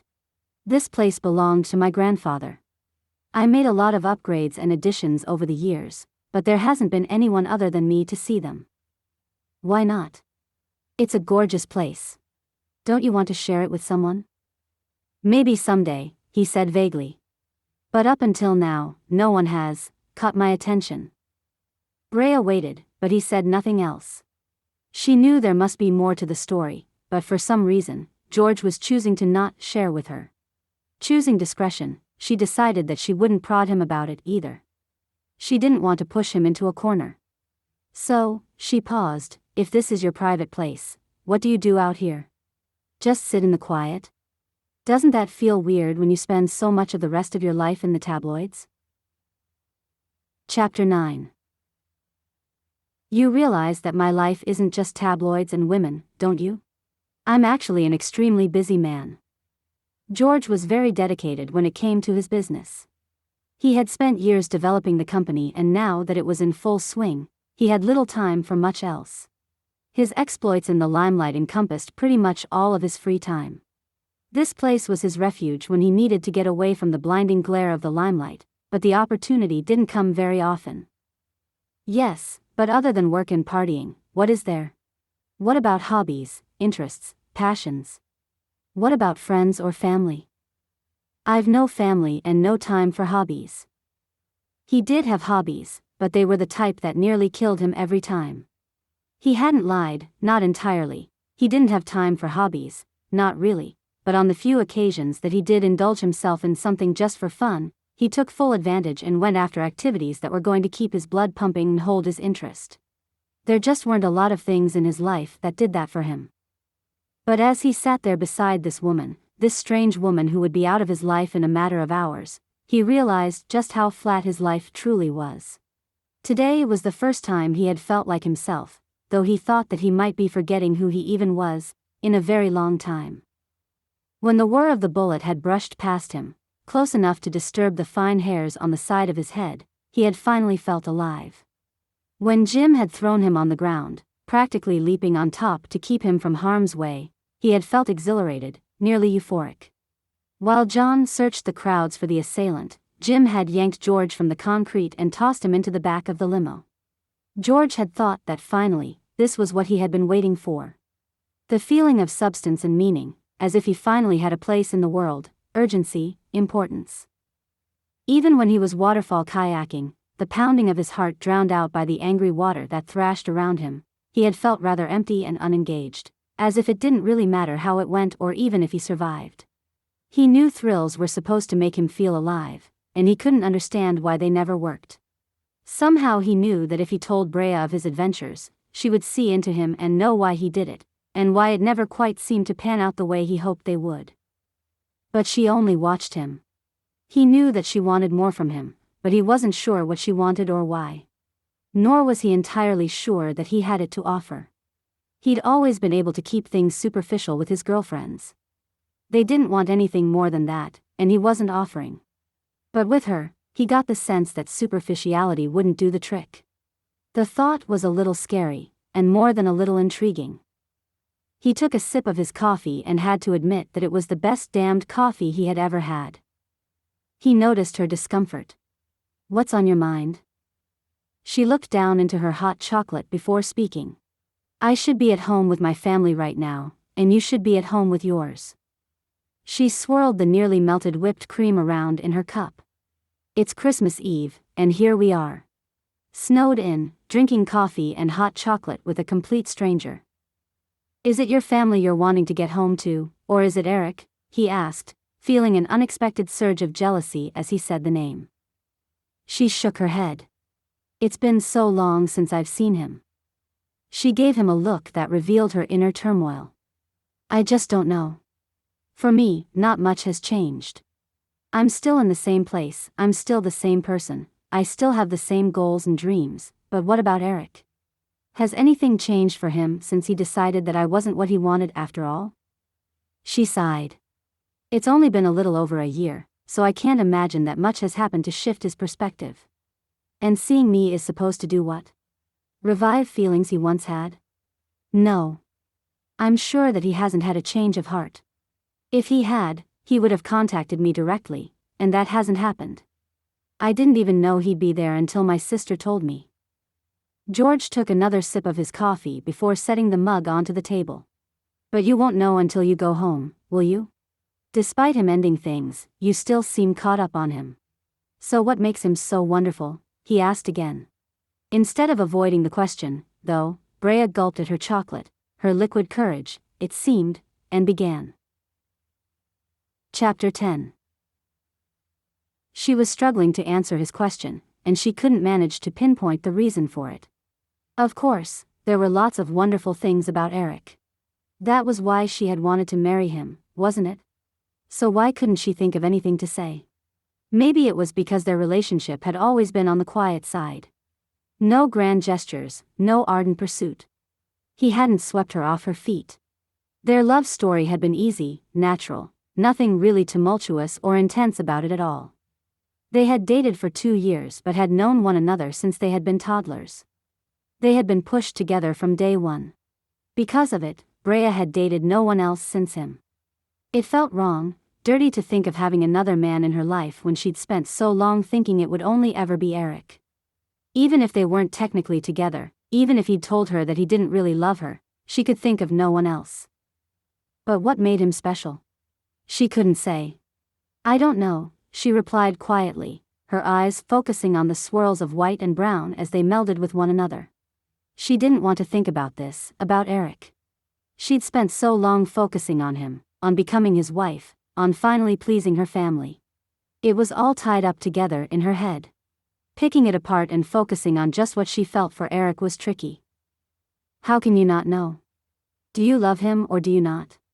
Do you want to marry him or do you not? Are you going to go home and fight for him, or are you going to just let him walk back out of the door once Christmas is over? She was surprised to hear these words coming from him. It almost sounded like support, especially when he continued. Your mother may have overstepped her boundaries by inviting him without warning you, but if he's the man that you want to spend your life with, then you should take advantage of the opportunity to try to win him back.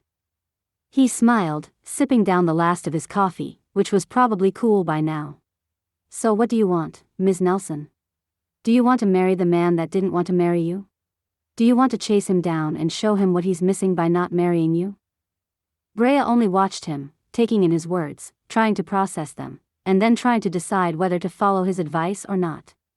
She did love Eric, even if the love wasn't passionate. She loved the idea of the life they'd have together, the one where she would finally be able to build a relationship with her family. She had been blamed for the breakup. She had been reprimanded for not being good enough, for not being who Eric wanted and needed, and Brea had internalized those criticisms, believing that they were right. She wasn't good enough. She wasn't strong enough for him, she didn't have a prestigious enough job to impress his circle of friends, she wasn't beautiful enough, not classy enough. Her idea of dressing up was a pair of jeans without holes in them. She cried over everything and had no idea how to stay tough in the face of pressure. She was nearly 30 and still had no idea what she wanted to do with her life, long term. She was a mess, and because of it, Eric had left her. It was what she deserved. So with that in mind, did winning him back really stand any kind of chance? If he'd realized he could do better than her, she couldn't think of a single thing she could say or do that would change his mind. And the sad, silent truth was that while she'd been devastated by the rejection, and by her family's reaction to it, there had also been a small part of her that had been relieved to not be marrying Eric after all. I'm not entirely sure if that's even what I want, she admitted out loud. She wasn't even aware that she believed the words until she'd actually spoken them. Even if her family had been disappointed and blamed her for what had happened, she had felt relief that she could finally make her own choice. And Eric would not have been it. Their love story had been too simple, too easy. It had made her sad to think that she might live her entire life without ever experiencing true passion and desire. Certainly, she never would have found either one with Eric. If he isn't who or what you want, then why spend so much energy on him? She sighed. My parents. I've tried impressing them, I've tried making them proud for my entire life, and always come up short. But Eric was my shot at finally hitting the mark. As his wife, I could finally get into their good graces, so I took that opening and ran with it. When I realized our relationship was cracking apart, I tried hanging on, but I couldn't. I think that, in a way, I may have once loved him. George's head was cocked to the side questioningly. Don't get me wrong, he's a wonderful man. Truly. But he isn't the man that I want to be with. Nor am I the woman he wants. She bowed her head into her hands, humiliated. I loved him in the way you love a childhood friend that you share everything with. I loved him in the way that you love your protector, your confidant. But I never loved him as a boyfriend, much less a husband. I wanted to, but I never did. She paused. He knew it, too. She was talking to herself more than to George at this point. She let out a low, disbelieving laugh. He knew, and that's what it was all about. He knew what? That you didn't truly love him, or that he didn't truly love you? Both, I think. He realized well before I did that we weren't right for one another. She replayed their final conversation in her head. The conversation where he walked out of her apartment and never looked back. The conversation that left her curled in a heap on her living room floor, feeling like it was the end of the world. He tried telling me. Many times. He tried, but I didn't want to listen. I kept brushing him off, telling him that he just had cold feet, that he was nervous. She shook her head, still talking to herself. I can't believe I didn't see it before. Even her sister had seen, to some extent, that Eric wasn't right for her.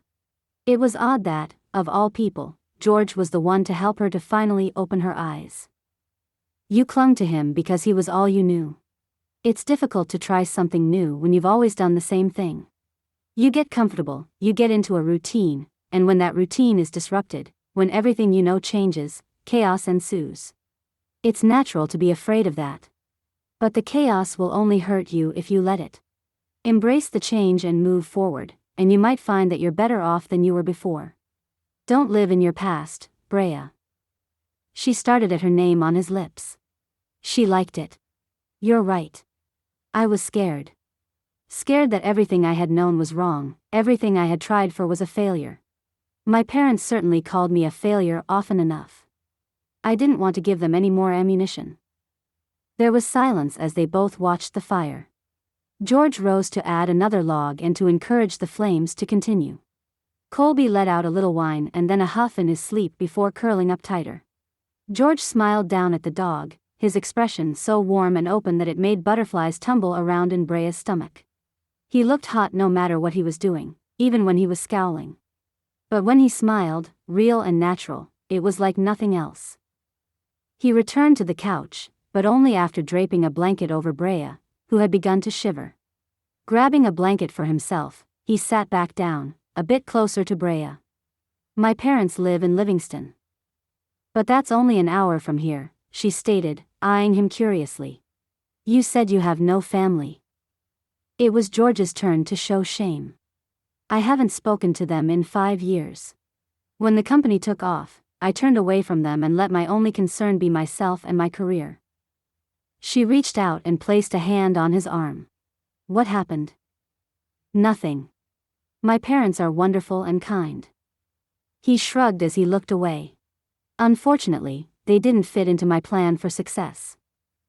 The words sounded like what she would have expected from the callous, calculating man she'd taken him to be when she'd first arrived on his doorstep, but she'd seen other sides of him now and thought that there must be more to the story.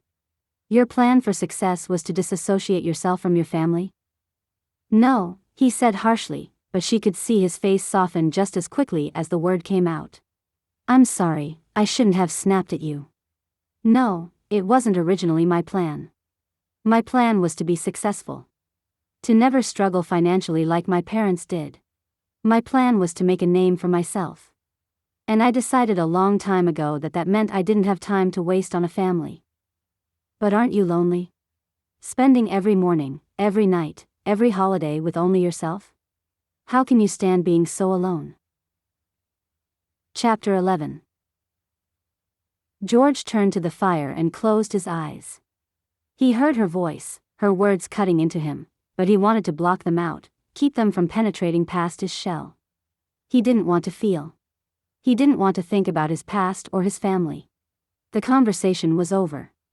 He was done with talking, done with Brea. He pushed the blanket away and pushed up from the couch. Good night, Miss Nelson. He walked to the stairs but did not ascend them just yet.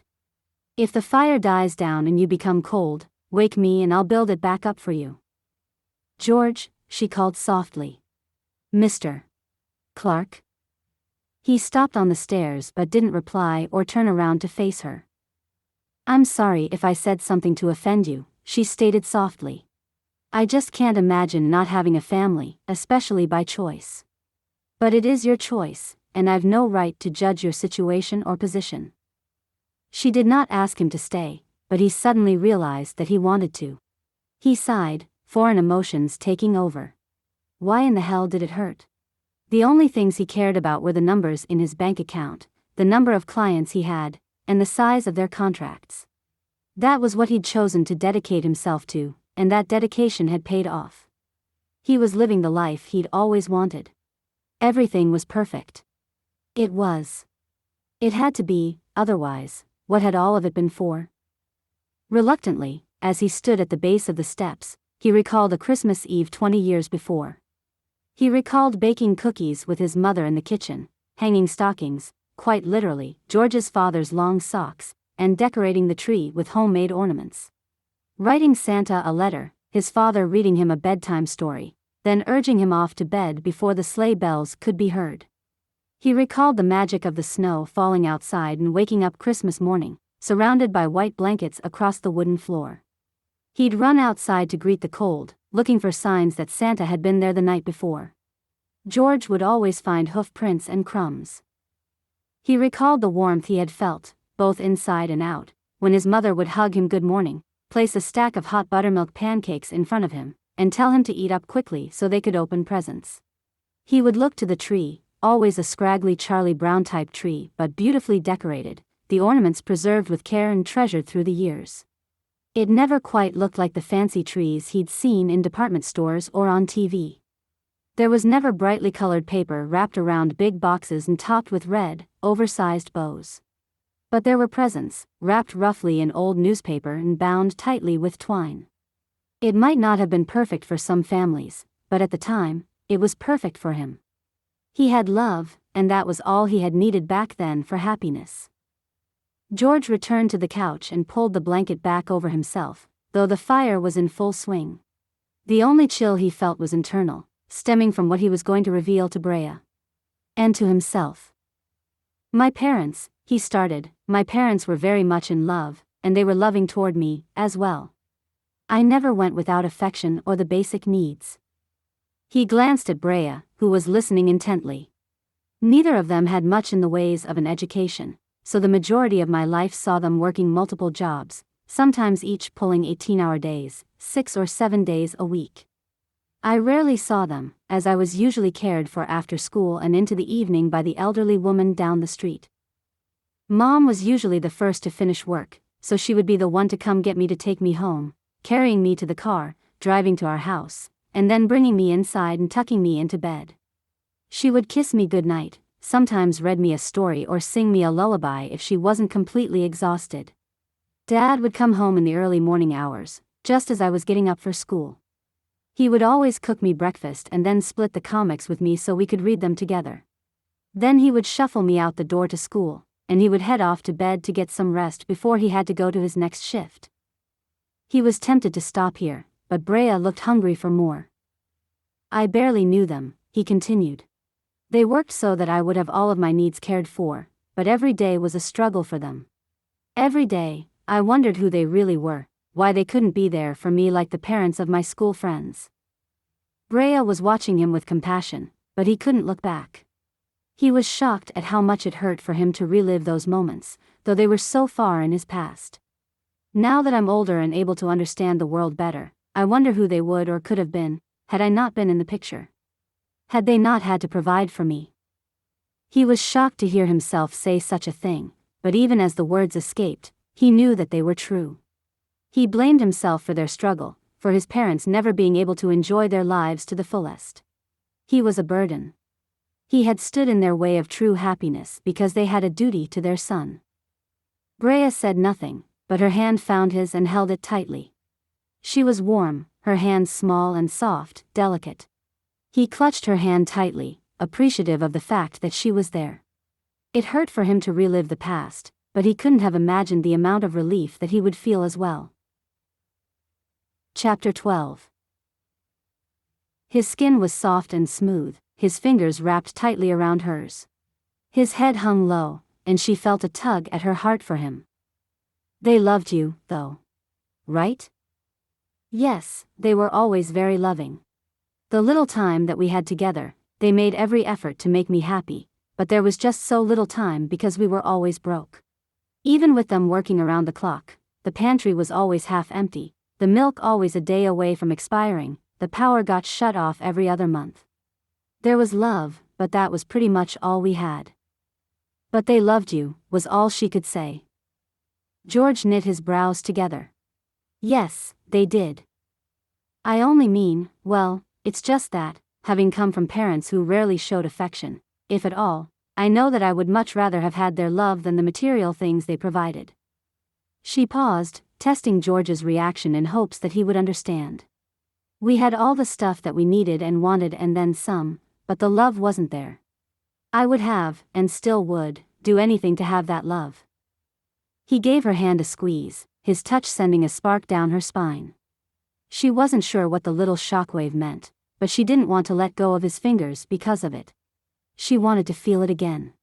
Even with Eric, in their years together and all the time she had thought that she had been in love with him, she'd never felt a bolt of electricity with him. Yet here, with George Clark, she had felt that much desired spark. But had George felt it as well? She looked up, over the rim of her glasses, and saw that he was watching her as well. His eyes were intense and dark in the shadow, but she could see that they were directed right at her. Her heart pounded in her ears, her breath catching in her chest. Had he always been so attractive? Had she been able to push aside the fact that he was because of her opinion of him? She could see what other women were attracted to, but as he moved in, brushing her hair from her face, all she could think about was all those women and how she refused to be one of them. Brea gently backed away before he could kiss her. "I'm sorry, but I can't." He didn't seem offended as he pulled back from her, shrugging his shoulders. "That's okay." He laughed lightly. Even though he seemed to brush the rejection off, she got the feeling that there was more to his reaction than he was willing to show. She wanted him to kiss her. She wanted to feel his arms wrapped around her. She was amazed at her own desire for him, but it was there, and she couldn't deny it. Still, she wasn't going to just be another woman. Not for George, not for any man. "I'm sorry. I don't want you to get the wrong idea about me." "And what idea is that?" She opened her mouth and then closed it. How did she tell this man that she just did not sleep around? "It's okay," he chuckled. "I'm not offended.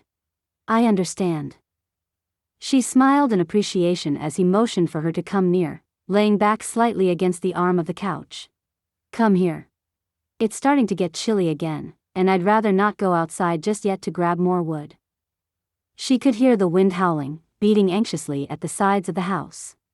The fire was still going strong, but she could tell that it wouldn't be long before it faded. She nudged over to him, unsure if she was doing it for warmth or because she wanted to feel his arms around her and his heart thudding against his chest. She told herself that it was the first, but she feared that it might be the second. The Clark charm was getting to her. He wasn't just warm as she curled up beside him, placing her glasses on the table so that she could press her face against him comfortably. He was burning up. Or was that her? She was small enough that his arm wrapped around her like a cocoon, enclosing her completely. She felt safe, for the first time in a long time. Her parents had never made her feel this way, and her relationship with Eric had been so detached and low-key that it had been difficult for their intimate moments to actually feel intimate.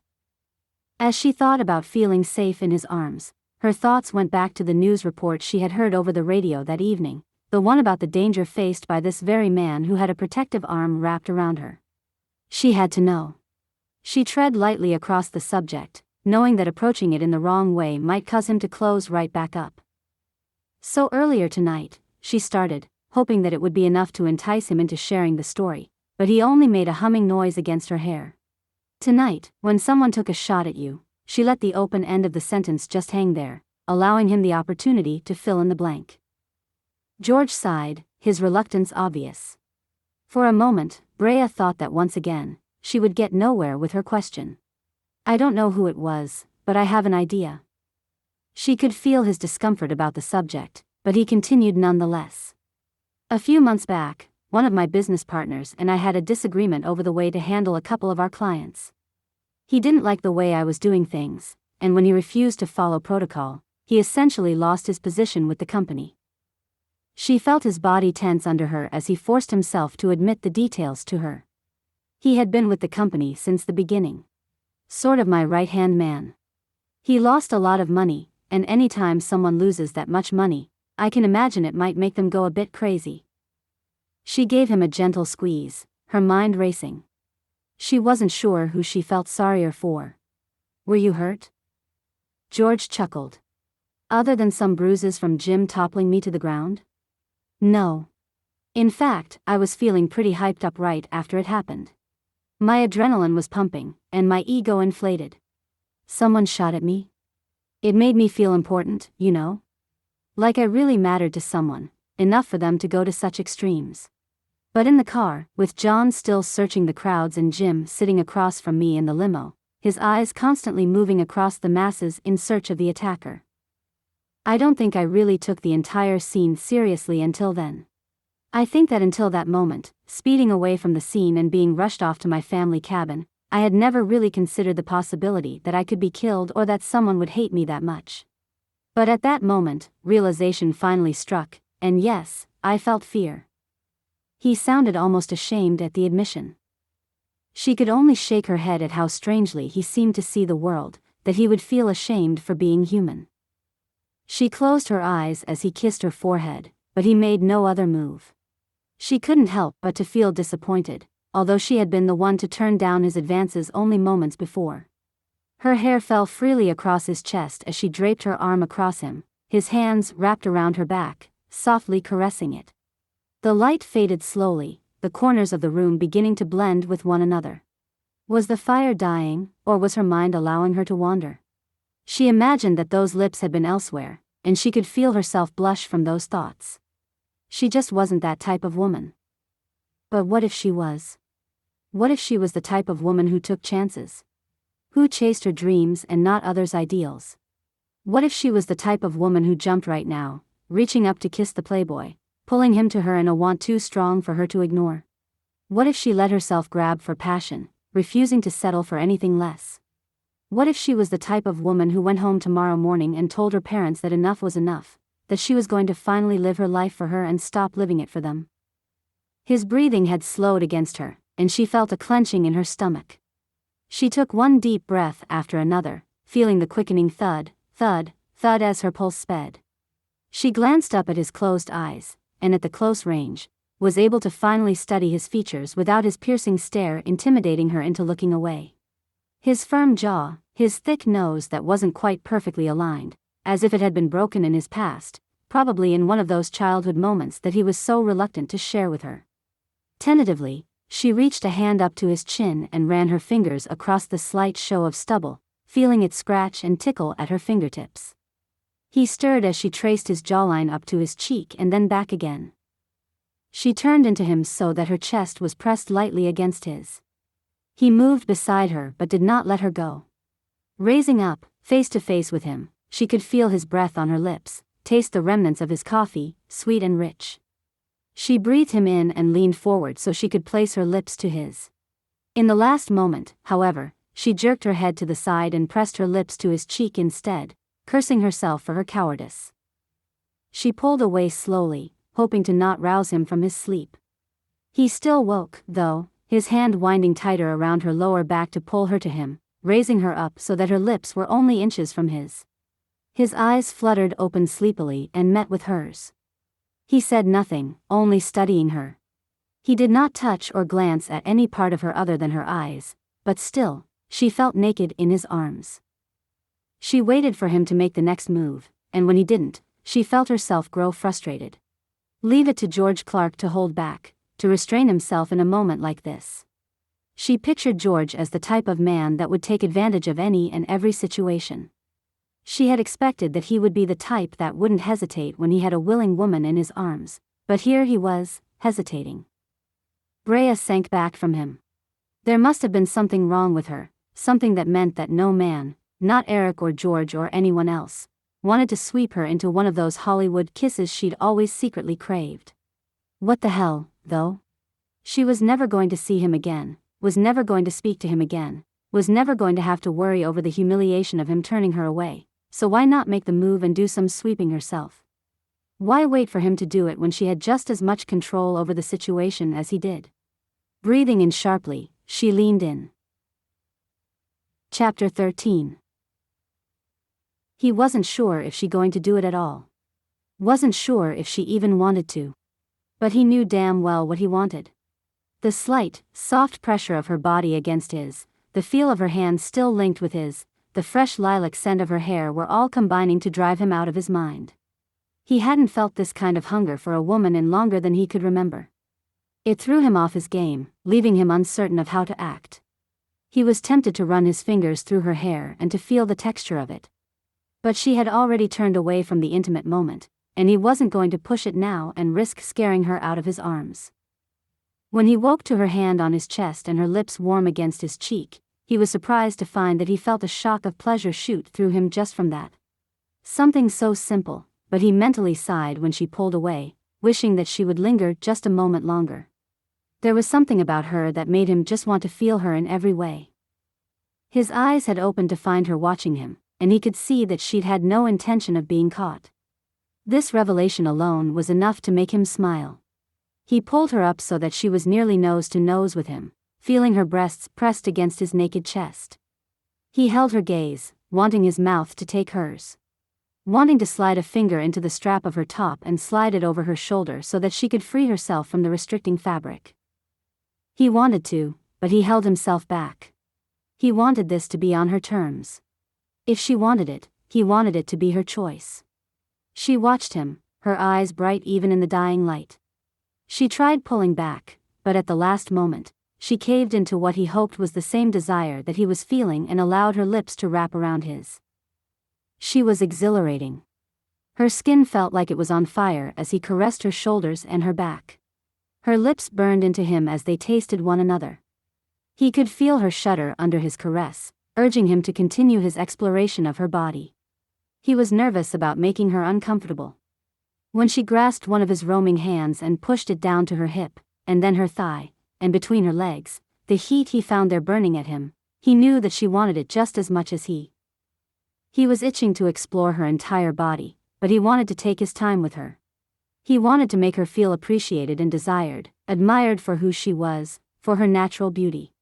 He wanted her to know that it wasn't just about what he was going to get out of it, that it wasn't just about his pleasure. He wanted to please her, he wanted to make Brea shiver, shudder, moan, and groan. Her thighs were tight around his fingers, in resistance to his touch. She had directed him there, but she seemed unsure of her decision. Still, she reacted to his touch, moaning against his lips. He didn't want to put too much pressure on her, but he wanted to touch her, to feel her suppleness with the tips of his fingers. She moaned again, and for a moment he worried that she would push him away. Instead, she arched against him, fully welcoming his touch at last. He lay her back against the cushioned seat of the couch. "Are you okay?" he asked, concerned not only for her comfort, but for what they were getting themselves into. He wanted her to have no regrets. She grinned, wrapping her arms around his shoulders and her legs around his waist and pulling him down to her. She was tiny compared to his tall, sturdy frame, and it made him want to be gentle with her, careful of how delicate and fragile she seemed. It was as if he could crush her with a thought, and he was sure that it might be possible, not only physically, but mentally. Had he not noticed how bright and flawless her skin was? How red and luscious her lips were, slightly swollen from his mouth taking in hers, suckling at it playfully. Her fingers tugged at the hairs at the base of his hairline, making him shiver. He traced her face with his fingers, his palm resting on her cheek for a moment as he watched her. He made her nervous, and he wanted to do all he could to put her mind at ease. His hands found her neck and her shoulder, running down her side and avoiding her breasts, and then lingered on her hip. She pulled herself back from him so that she could look into his eyes for a moment. Brea was flushed, even in the pale yellow-orange light cast from the dying embers of the fire. "Are you okay with this?" She bit her lip before replying, but he waited. He would do this right. For her, for him. She tilted her head, watching the embers for a moment, before she looked back up at him. "I've only ever been with one person." "Eric?" he asked, though he already knew the answer. She nodded in response. He never saw me naked." It took him a moment to process her confession. The first thought was that Eric was an idiot. But shortly after that came the realization that no man had ever seen her naked. How could it be so? Her body was perfect. Her stomach was smooth, not quite flat, but he loved it. Love? He had never used that word. Still, that was his first thought, and he couldn't take it back now. He wouldn't take it back now. A part of him wondered if he should do the right thing and back away now, but when she looked at him, lifting those gorgeous eyes to meet his, he was lost. Chapter 14.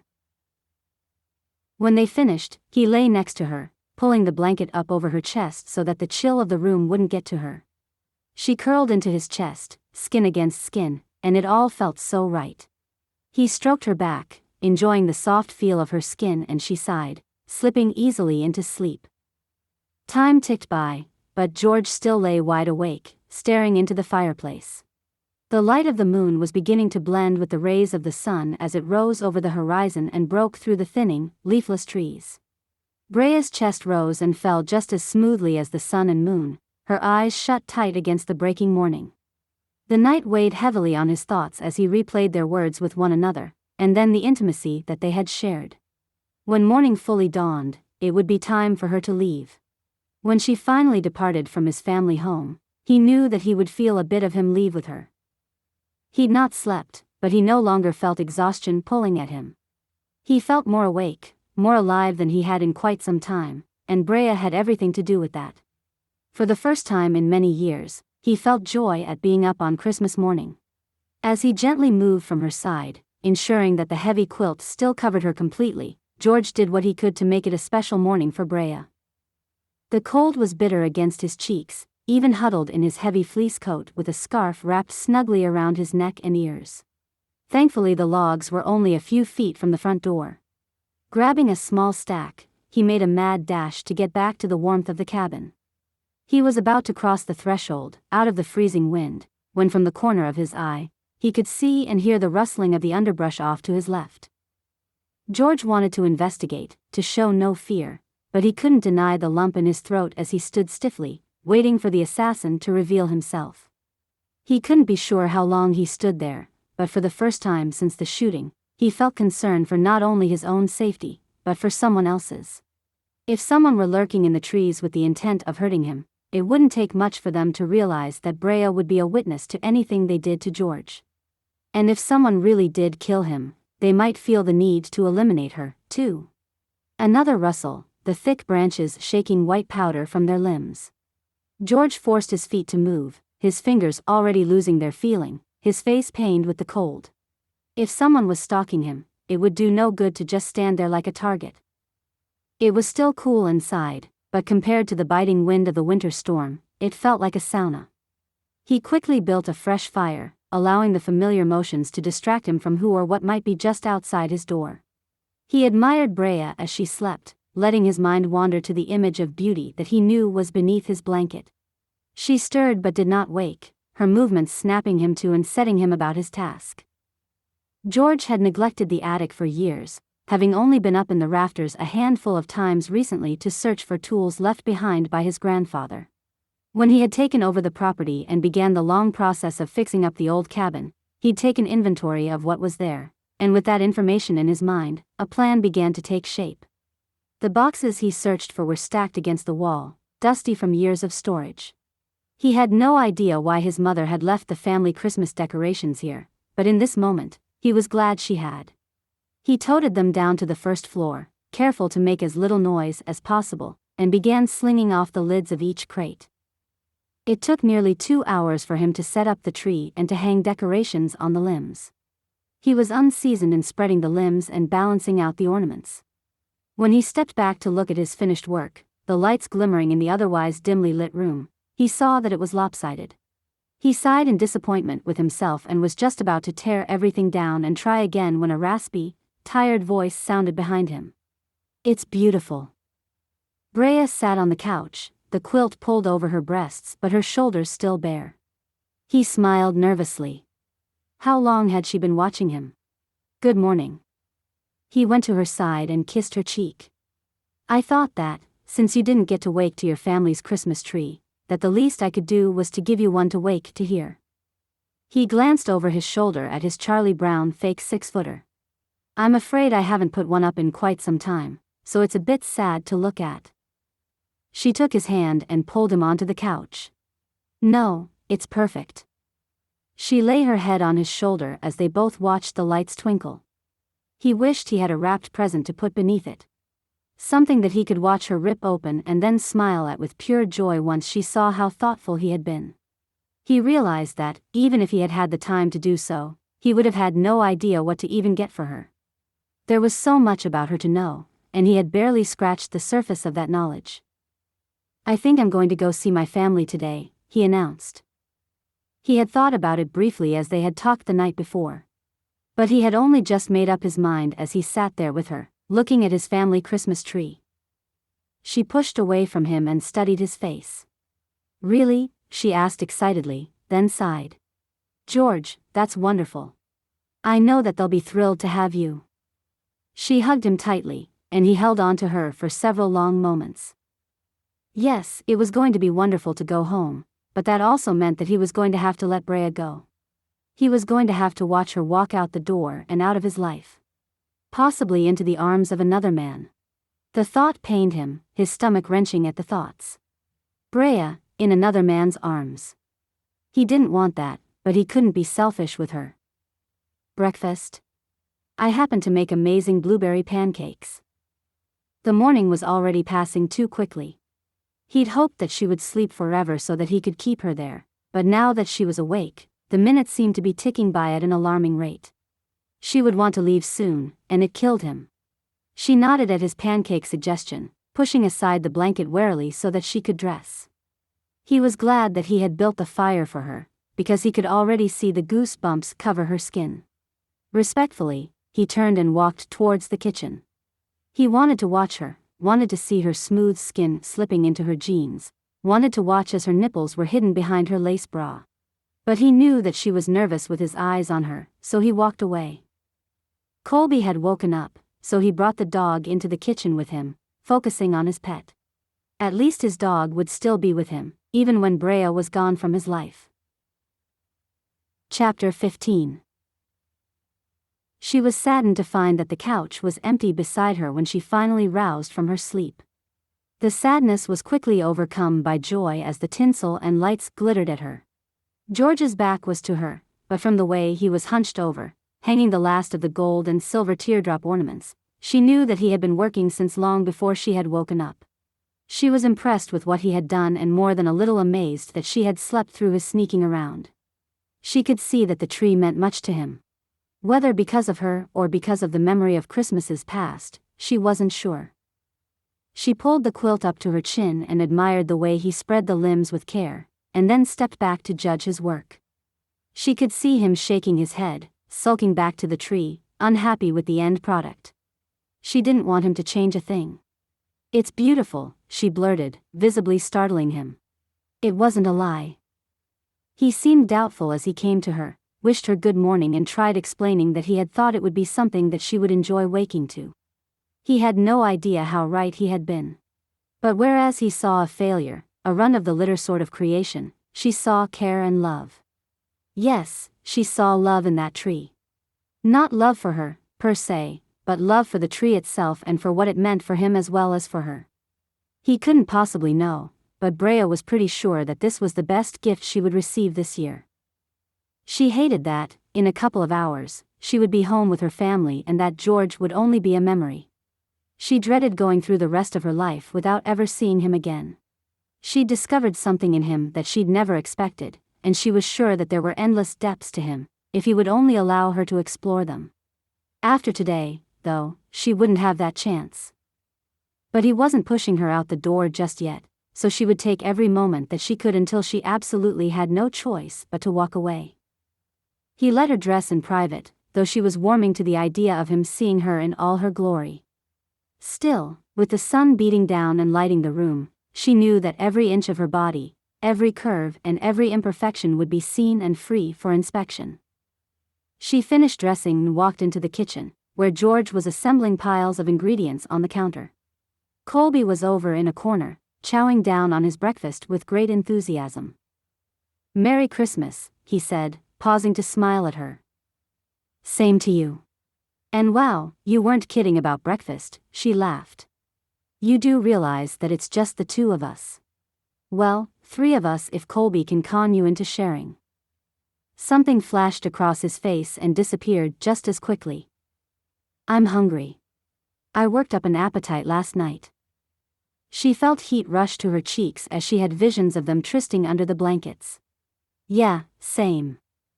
We need to celebrate the holiday this morning, so I'm making blueberry pancakes with lemon curd, banana compote, and sides of Stilton cheese sausage and applewood cured bacon. Coffee for me, mocha for you, and Veuve Clicquot mimosas for two. She stood frozen in place at the abundance. That's too much. Nonsense, he scoffed. We'll eat every bite, I guarantee it. I could use a sous chef, though. George gave her a hopeful look. Of course, I'm happy to help. I know my way around a kitchen, too, although my menus tend to be more of the scrapple and grits variety. He laughed. What the hell is scrapple? She walked over and gave him a kiss on the cheek. You don't even want to know. George held her gaze for a moment, then grabbed a remote from the counter and pushed a few buttons. Within seconds the room was enveloped in cheery Christmas music. You can work on the lemon curd while I whip up the pancake batter. Brea glanced at the ingredients. Where's the mix? He threw his head back and laughed. I'm an epicure. There is no mix in my home. Everything is from scratch. Brea watched him get to work sifting and mixing and marveled at the man who was slowly revealing himself to her. She never could have imagined that the titan of the business world was also a pro in the kitchen. The way he handled the tools with ease made it clear that he'd done plenty of time cooking. He barely even glanced at the recipe. She wondered how many other women he'd made meals for. It was a total woo move since no one could resist the power of homemade breakfast. Are you cooking or just supervising? George teased, holding a batter-covered spatula above the bowl. Brea jumped, realizing that she'd been so caught up in her thoughts that she hadn't touched the pile of lemons in front of her. Sorry. Yes, chef, she joked, grabbing a lemon. They worked in companionable silence for a few minutes until Brea couldn't take it. She wanted to learn more about the puzzle of the man who was currently licking the batter from his fingertip. What's your favorite Christmas memory? She asked him. He answered quickly, almost like it was a canned response for a TV interview. Oh, it was probably the year my first company broke our quarterly records.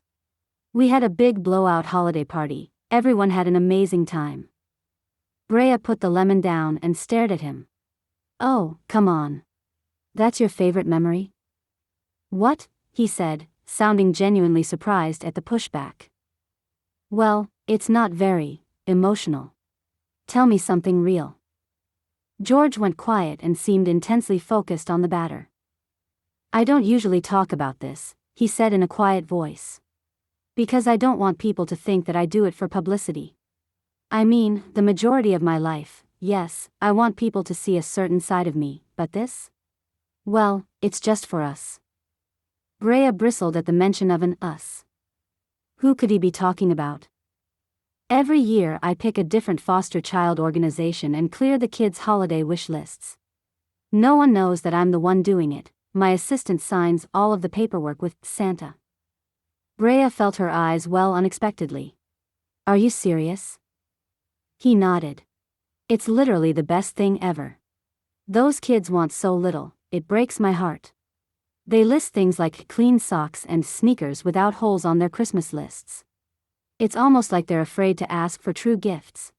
You can imagine that I, embellished the lists a bit. With what? They want sneakers. They get 3 pairs. Plus, the hottest video games out there. A little girl wants a doll. Their new dolly comes with an entire wardrobe, plus matching outfits for her. The teenagers want a skateboard or bike. They get the top of the line, plus all the safety gear to go with it. I make sure those kids understand what the magic of Christmas feels like. Brea stared at him as he spoke, watching as joy spread across his face. That's beautiful, she said softly. He shrugged. I wish I could do more, honestly.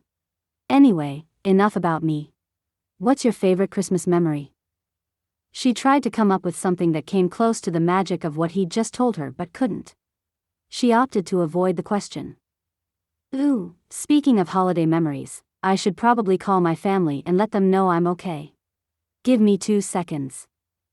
She pulled out her phone and dialed her parents' number. Hello? The voice that answered was a little too cheery, a little too young and vibrant, a little too kind and innocent. Nelson residence. Oh God, so she had called the right house. Okay, so who was answering her parents' phone, then? Because it wasn't either of her parents, and it certainly wasn't her sister. She stuttered over her own words, caught off guard by the strange woman on the other end. Who's this? Oh goodness. Is this Brea? The voice exclaimed, her high-pitched tone piercing Brea's ear. Where are you? We've been waiting all morning for you to show. Who is this? She repeated, the woman having completely evaded her question. Oh goodness. I'm so sorry. I'm Eric's, girlfriend, Stephanie. Your mother invited us up for Christmas and, well, Eric has done nothing but rave about your family, so of course we had to come. Brea felt her stomach flopping and the repulsion of it all as her throat and chest burned with disgust. My mother did what? She'd not meant to say the words aloud, and George turned to her in concern. She shook her head, telling him that she was fine. But she wasn't fine. She was furious. It had been one thing for her mother to invite Eric. That was enough of an insult as it was. But to invite the man's newest girlfriend? To rub it in Brea's face once again that she just wasn't good enough, that she would never be good enough? Brea felt sick as she flopped down in a seat. I'm sorry, can I please talk with my sister? The woman muttered a reply. Brea heard the confusion and hurt in her voice, but she couldn't bring herself to care. The interloper had no right to be in her home. Eric had no right being in her home. She waited several moments, every moment of background rustling driving under her skin like splinters. Finally, her sister came on the line and whispered into the phone. Oh my God, I had no idea until this morning when she showed up with him. I would have called, but when I tried your cell, it wouldn't connect, and I had no idea how to reach you. Brandy sounded as desperate as Brea should have been. As upset as she would have been just the night before. Now, though, the only thing she was upset about was her mother's manipulative ways. Before she could calm her sister down, though, Brandy ranted onwards. You've got to do something about this. This is too much. She's gone too far this time. I don't even know if I'd come home if I were you. To hell with them. Brea laughed at her sister's outburst. What? Brandy asked, surprised. It's okay. She was surprised to hear the words herself, just as her sister was, but they weren't any less true. I'm fine. Brandy voiced her skepticism, but Brea stopped her before she could get far. I swear it, I am fine. Brandy sighed. Okay, I'll leave it alone, then. But I'm telling you now that if you don't say something to her, I'm going to. Right in front of Eric and Sarah, or Sally, or whatever that tramp's name is. Brea giggled again at her sister's hostility. I'll take care of it, okay? She couldn't believe how wonderful she felt now that she'd gotten over the initial shock of it. She truly didn't care, and though being there with the two of them was sure to be uncomfortable, she found that she wasn't really concerned with it. Fine. What time should I tell them to expect you? Brea glanced over to George, who was flipping pancakes into the air. She smiled as he continued, unaware of his admiring audience. Her smile fell as she turned back to the phone and to her sister. I'll be leaving here shortly, so tell Mom a couple more hours. You know she's not going to be happy with that, right? I'm just giving you a heads up that she's already been raising hell this morning because of your absence. She'll live. Just tell her that I'll be there when I can. Okay, it's your ass, though. Her voice dropped back down to a whisper. So this guy? Anything interesting happened there? Brea glanced over at George, who was still preoccupied and completely unaware of her conversation. We can talk about this later, she said, her eyes on George's back. Oh, come on. I want details. Wait, he's in the room with you, isn't he? Her sister chuckled. He's hunky, right? Is he naked? What's he wearing? We can talk about this later, she repeated anxiously. Brandy huffed. Fine, fine. We will definitely be discussing it when you get here, though. I'll see you in a bit, okay? Brea giggled. I promise, later. I love you. Love you, too. Hoping the best for you, wink, wink. Brea crossed the small room so that she stood at the end of the counter, watching George as he worked on their breakfast. She was impressed that he was so capable and felt regret that she had made such quick judgments of him the evening before. How are things back home? He slathered on butter and poured syrup before placing the plates on the table, strips of bacon lying to the side. Are your parents upset that you've not made it home yet? Brea smirked as she replied, You have no idea. My mom has this schedule that she follows, to a T, every single year. I've thrown her plans so out of whack that she'll probably stay drunk until after the new year. George laughed as he munched on a pancake. And what's going on with Eric? Brea blushed at the mention of his name. Not because she was ready to get home to see him, but because of how much of a fool she had been.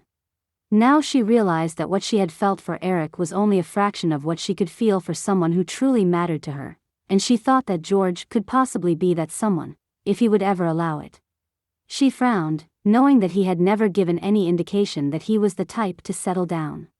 She couldn't make herself out to be a fool in front of him 2 times in a row. He's there already. With his girlfriend. She didn't much feel like laughing, with the thoughts of losing George coming to mind, but she forced a small one for his sake. He reached across the table and held her hand for a moment. She felt sick with the sting that it left on her skin and in her heart. I'm sorry. Are you going to be okay? She gave him a reassuring squeeze. Yesterday, I'd have been a wreck with it. Today, though, I feel quite a bit differently. George smiled and, leaning across the table, kissed her. He tasted of syrup and blueberries, and she held him there for several moments before allowing him to return to his breakfast. Chapter 16. When he had asked about Eric, he hadn't expected to feel worry over her answer, but he'd felt his stomach clench into a knot as soon as the words were out of his mouth. But when she spoke, her voice was lighter than it had been when they had spoken of him before. Even when she divulged to him that Eric was at her home with his new girlfriend, she spoke passively, as if it truly meant little to her. He couldn't help but to feel relief. George didn't feel that he deserved her, but he knew that Eric didn't either. Any man that would be willing to break the heart of a woman like Brea's was undeserving of the love that she had to offer. George wanted better for her, even if she wouldn't allow him to offer it. He could feel her hands still pressed against his even after she had released him, his lips still burned with desire as he pulled away from her. He was already making this harder on himself than was needed, but he couldn't resist her. She was beautiful in the bright sunlight, its beams reflecting off of the pure white snow, illuminating the room. Her hair glowed in the light, her eyes tired, but bright and glimmering. Her skin was radiant as well, fresh and still pink. He didn't want to let her go. The front door swung open, loose powder blowing in behind the 2 men as they entered. They were impressively built, both dressed in black from head to toe. George rose from the table as the men entered the kitchen, their eyes never leaving Brea. He could already see the suspicion and concern on his bodyguards' faces, so before they could do a full body and cavity search, he stood between Brea and them protectively. Jim, John, this is Brea. He turned to Brea but still stood between them. Brea, this is Jim, he patted the taller one on the shoulder. And that's John, he nodded towards the shorter, stouter man with a balding head. It wasn't the first time he'd surprised them with an unexpected female guest, but they knew that he never had guests at this house, not to mention, he could tell that they were still on high alert after the shooting. He was thankful to have them by his side even though they were often over the top about his safety. Everything okay around here? John asked, glancing at Brea. Not really, he answered. This young lady won't finish her breakfast. Says she's full. John's reserve finally cracked, and he smiled. Is that a fact? Did you burn the pancakes? Excuse me, George shot back, indignant. You know me better than that. I'm stuffed, Brea said with a laugh. But everything was amazing. We have plenty of leftovers. She gave George a hopeful look. Yes, of course, gentlemen. Please grab plates and help yourselves, there's tons left in the kitchen. It's Christmas, after all. As they shuffled out of the room, he realized that their arrival meant that his time with Brea had come to an end. Will you have them take you to your parents once I leave here? Brea asked. He leaned back in his chair, the breakfast making him feel lethargic after having slept so little the night before. Yes, I think that I will. Although, he pondered, I would like to make a few stops for gifts. He had sent Christmas gifts the first few years after he had disconnected himself from his family, but it had been years since he'd sent anything. They had sent him gifts every year, but he had chosen to not reciprocate. He'd not even sent them so much as a card, and he felt the guilt of it rising up in him. He had to make it up to them. He was confused by the sad look on Brea's face. Hadn't she been happy about his announcement to see his family? George, the only thing your parents are going to be concerned with is the fact that their son came home for Christmas. I have no doubt that that's all they've ever really wanted from you. And besides, no store is going to be open on Christmas Day. The rest of the world is spending time with their families. He opened his mouth to explain that doors always opened for him no matter the date or time, but stopped.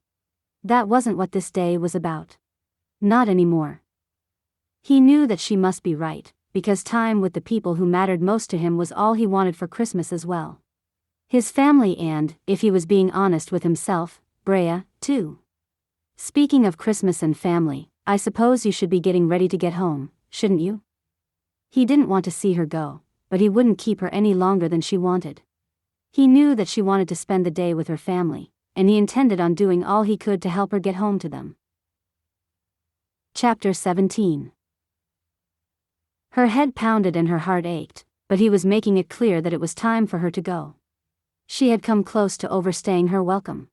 When he suggested that she prepare to return home, she knew that it was her hint that he no longer wanted her there. She couldn't blame him. He had said from the beginning that he didn't share this space with anyone. Besides, what had she expected? She mindlessly cleaned up from breakfast before gathering her belongings. George asked his bodyguards to run her down to her car and help her get it started. She glanced out the windows and saw them milling around in the driveway next to a sleek black sedan, giving them privacy for their goodbye. She could feel George watching her from across the room as she zipped up her purse. Guess I'm a light packer, she joked, trying to keep the mood upbeat even though she felt melancholy. She couldn't let him see how deeply the past 12 hours had impacted her, since he clearly didn't feel the same way about their night together that she did. It didn't matter that the way he'd held her had seemed so very real, so full of genuine feelings. Indeed. She waited for him to say more, but he remained quiet. She imagined that he was itching for her to leave.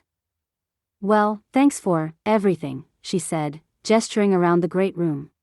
You basically saved me from freezing to death. How could I not? George asked, but the words came out stilted and formal.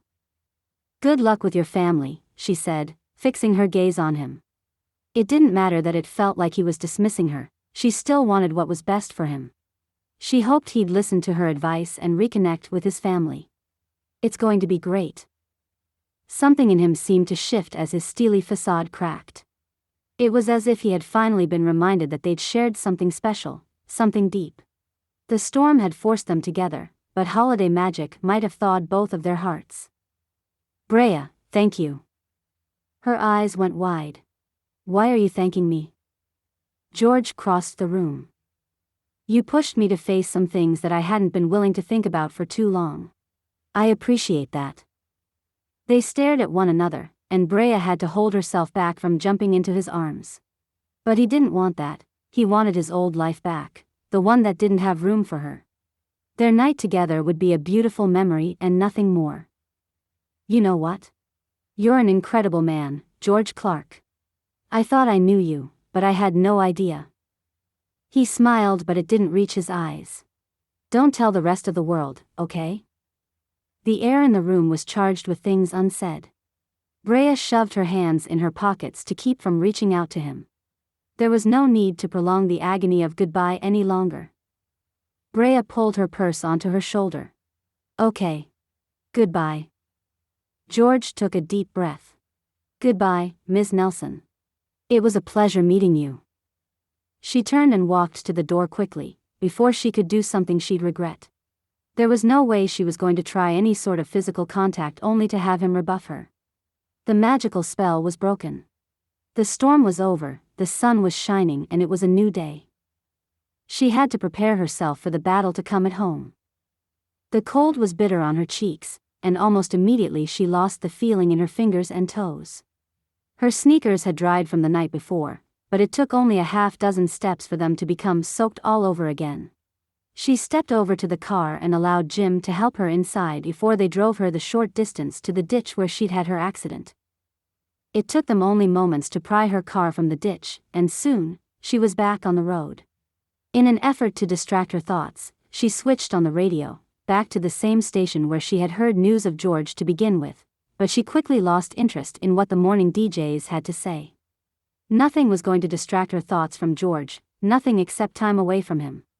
Or so she hoped, because she couldn't imagine not being with him. The hours in the car passed in a haze. Brea zoned out for entire stretches of road, only to realize with a start that she was driving past another landmark that brought her closer to home.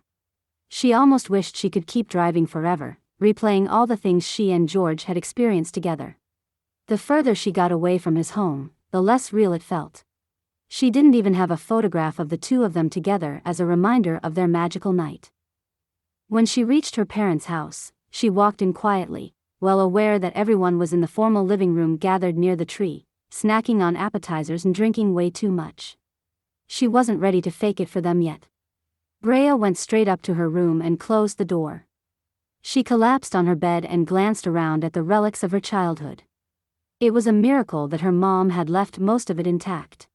She'd half expected the room to be renovated into a workout space or crafting area now that she was gone. The stuffed animals on the shelves, the vanity with photos of her and Eric, her handful of trophies and medals, none of which were for first place. Just further evidence of the ways she'd embarrassed her parents. Closing her eyes, she allowed herself to doze, dreaming of the one night she had to remember George by. She would rather stay in that dreamland than to face the day, but her dreams were short-lived, interrupted by a soft rapping at the bedroom door. Brea sighed and went to the door, snatching photos of her and Eric off of the vanity as she crossed the room. Where was the trash can? She swung the door open to find Eric standing in the doorway. She waited for a rush of emotions and felt nothing. "Hello, stranger. I saw you come in, but you just blew through without saying anything." He scanned her up and down. "Are you okay?" She'd envisioned what it would be like to see him again, but the reality was nothing like the way it had played out in her head the day prior. The feelings she expected to flood her, feelings of missing him, wanting him, hoping for a reconciliation, were mysteriously absent. Sure, he looked fantastic, because Eric always looked great. But it was in a fussy, boyish way, with hair that was too coiffed and an outfit that looked more like a costume. She couldn't tell if he was wearing the ugly Christmas sweater ironically, or if it was an actual gift from her mother. "Yes, I'm fine, thank you. I'll be down in a bit." She turned to go back to her bed, but Eric followed. "Look, I know that this can't be easy for you. I understand that my being here might make you a bit uncomfortable, but I think that it's important that we remain friends." Brea gave him a confused look. "I'm sorry that things turned out the way they did between us," he continued.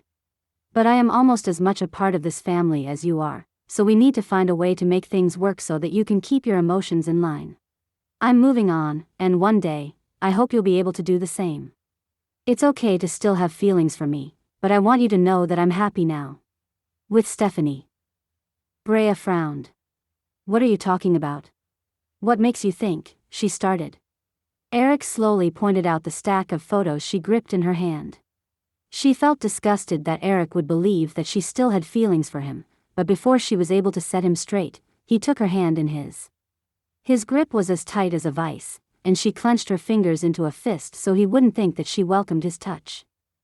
"You'll find someone when the time is right, but I need you to understand that I'm not the one for you. I'm sorry. I know that you've had a hard time dealing with this. When you heard that I was here for Christmas, I'm sure you thought this might be our opportunity to work through some things, but that's just not going to happen. Stephanie and I are. He paused, and she could see him struggling to say something. She let him go through it, deciding that there was no point in telling him that she no longer wanted to be with him. Let him think what he wanted. Her mom had likely played a huge part in his belief that she was still in love with him. I think you should know that Stephanie and I are engaged. He said it gently, like he was afraid she might fall to her knees and wail at the news. Congratulations, I hope you two will be very happy, she said simply, and the look of shock on his face felt like a tiny victory. Wow, okay. Thanks. I'm sure we will be. He said it smugly, like he wanted to make sure she knew that he was finally with the right woman. Eric backed out of her room without another word. Brea glared at the photos before tossing them into the trash can beside her vanity and decided that it was time to go downstairs to join her family and face the music. They were all congregated in the living room, save for Brandy, who was hovering over the stove in the kitchen. Their mother hadn't cooked a Christmas dinner since Brea and Brandy had come of age to do it themselves. Mrs. Nelson already had a cocktail in hand, while Mr. Nelson had fallen asleep in his recliner. Eric and Stephanie sat across from Mrs. Nelson as the three of them chatted. There was no denying that Stephanie was beautiful. Tall and slim with long blonde hair and blue eyes, but she also had more makeup on than she needed. She was wearing a knee-length red dress, far too skimpy for the northern winter months. Still, Brea played nice and introduced herself, then turned to her mother who, instead of greeting her daughter properly, held up her glass so that Brea could refill it for her. It's about time you got here, she slurred. Glad you could grace us with your presence, sweetheart. We've put our entire Christmas on hold for you. Have you any idea the amount of work I've put into today? Cleaning, decorating, and cooking? But that's our selfish Brienne. Right, Eric? Oh, I don't know about that, Eric replied, looking a little uncomfortable. Stephanie gave her a sympathetic smile. Brea turned on her heel without a word and headed for the kitchen. The worst plan for the day would be to allow her mother to sober up. She was actually more tolerable when she'd had a few drinks. It allowed Brea to laugh at her without repercussions when she inevitably tripped on something invisible. Hey, you, she said to her sister, slamming the glass on the kitchen counter. How about a hug? Brandy had just pulled a sheet of sugar cookies out of the oven, but when she saw Brea, she quickly placed the sheet on the stovetop and reached out to wrap her arms around her sister. Oh, thank God you're here. I couldn't have stood it a moment longer. Brea finally laughed and stepped into her sister's embrace. Brandy always made everything feel better. Her sister looked as pretty as ever with her hair in a perfect bob, but Brea could see the tiredness in her eyes. I'm sorry. I would have been here last night if I could have. The truth was, she was glad that her car had gotten stuck in a ditch. It wasn't like she was heading home to the warmth and joy of a supportive family. Her night with George had been worth the crap she was going to get from her mom for the rest of the day. Yeah, you missed so much excellent family bonding. Brandy said, rolling her eyes. Non-stop precious moments. Brea laughed. Mom's cheeks are bright pink but she's still pretty with it, she said, referring to one of their gauges of their mother's degree of drunkenness. How long has she been drinking? Brandy shrugged.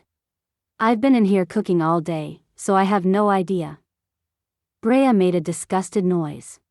Just like her to take the credit for all of your hard work. You poor thing. She shrugged. I like it. She doesn't set foot in here, so it's pretty peaceful. They shared a look over the fact that they both wanted to encourage their mother to drink more. Liquor had been a constant in their lives since childhood, and they'd both learned young that their mother was easier to deal with a few drinks in. It took her constant judgment down a few notches to something they could tolerate. She wasn't a happy drunk, it was more like the alcohol had a numbing effect on all of the qualities they hated about their mother. They'd still get shit for what they were wearing, or questioned about their weight, but when she was drunk it was easy for them to redirect her onto topics that didn't hurt quite so much. She was on a rampage about you last night. You'd have thought you arranged for the storm and car accident the way she went on about you not being here. I ran interference for you as best I could, but she wasn't having it. You know she wants what she wants when she wants it, and you made that perfect little fake family vision she had in her head impossible. No Christmas Eve pics to post on Facebook to show off to all of her friends, since it had to be all of us or nothing. Brea grabbed a green bean and popped it in her mouth, realizing the last time she'd eaten was breakfast at George's house. She pushed down her sadness. "Have you spoken to Eric?" Brandy asked. Brea smirked. "Yes, he came up to my room." Brandy raised an eyebrow, and Brea laughed. "Nothing like that. He came up to make sure that we can be friends. He wanted me to know that he and I are definitely over and that he is moving on with his life." Brea laughed again, this time more heartily. "He came in just as I was throwing out all of the photos of us, and I think he thought I was building him a shrine or something." "Wait, throwing them out?" Her sister looked to her incredulously. "Are you actually getting over him? Finally?" Brea blushed, thinking of George. How could she even think of Eric in any way after having been with George? There was no comparison. "No, I'm not getting over him. I am over him." Brandy beamed at her. "Sounds like you've got a story." "Later. I'd better get this to Mom before she comes hunting me down." Brandy narrowed her eyes at her sister. "Yeah, the last thing I want is her in here micromanaging me. Mom's already in a bad enough mood with you being late. Don't give her more reason to give us hell by ignoring her." Brea rolled her eyes but knew that Brandy was right. Christmas was for appeasing their mother, not for enjoying it as a family.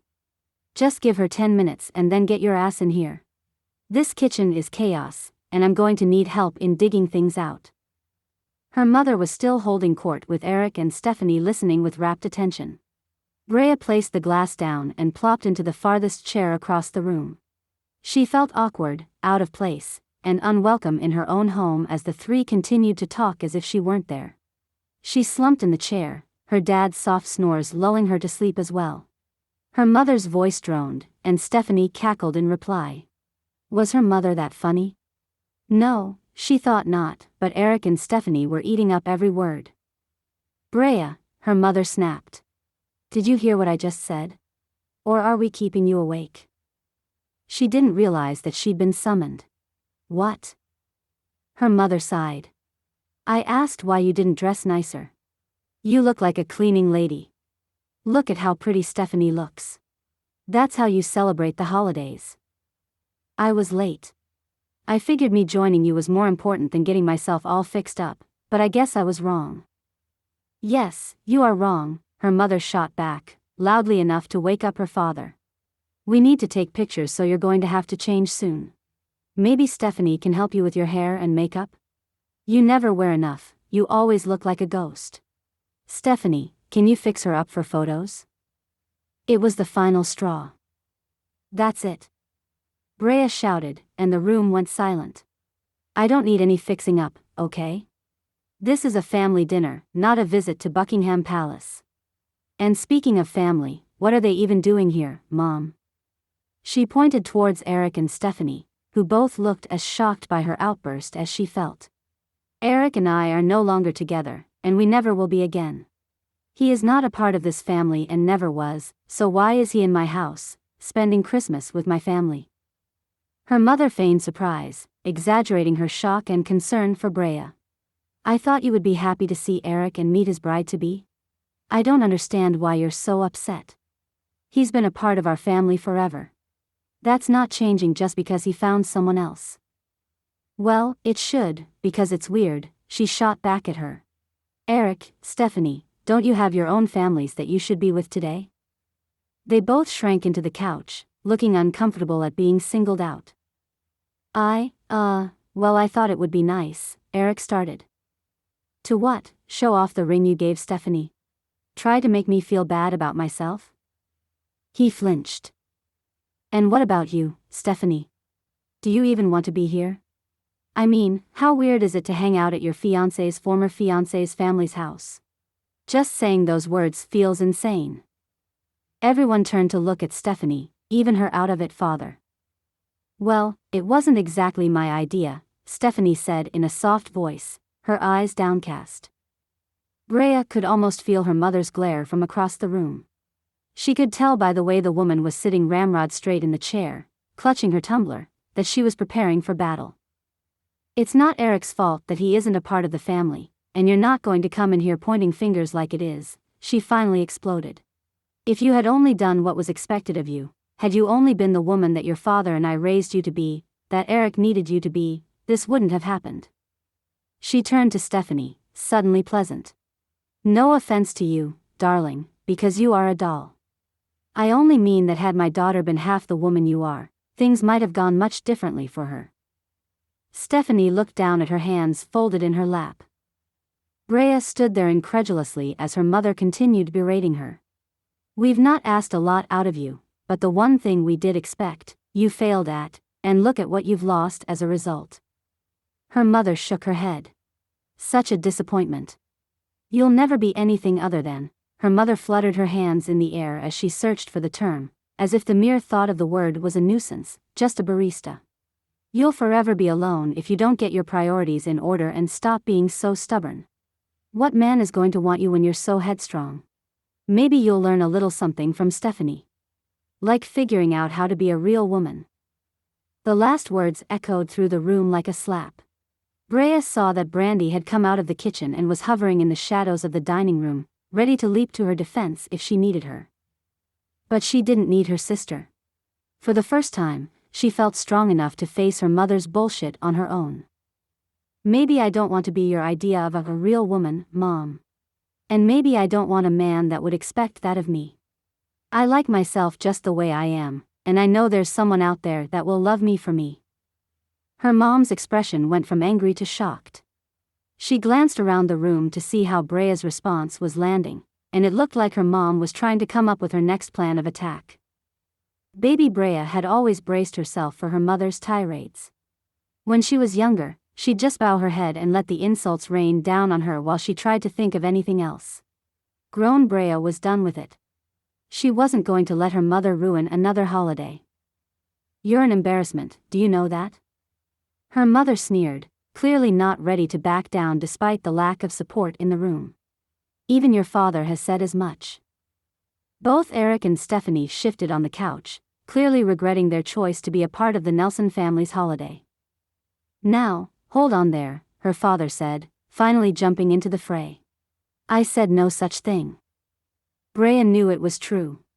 Her dad rarely had her back, as cowed by his wife as her daughters usually were, but he would never say something so deliberately cruel, and he wasn't about to let his wife lie about it. Well, I'm sure you think it, she slurred back at him. Your sister, too. Brandy sped into the room, ready for battle. Excuse me? Are you kidding me, Mom? You know Brea is my best friend, and she does, too. Don't try to pit us against each other, because it's not going to work. All at once her mother seemed to realize that she was outnumbered, and that every eye in the room was on her, judging her. What? She shrieked, pushing back into the chair. Why is everyone staring at me? Because we can't believe that we let you ruin another Christmas, Brea said in a low voice. This isn't what any of us want, Mom. Oh, is that a fact? She asked in a sneering voice. Well, if I'm so awful, then why don't I just disappear? Would that make you happy?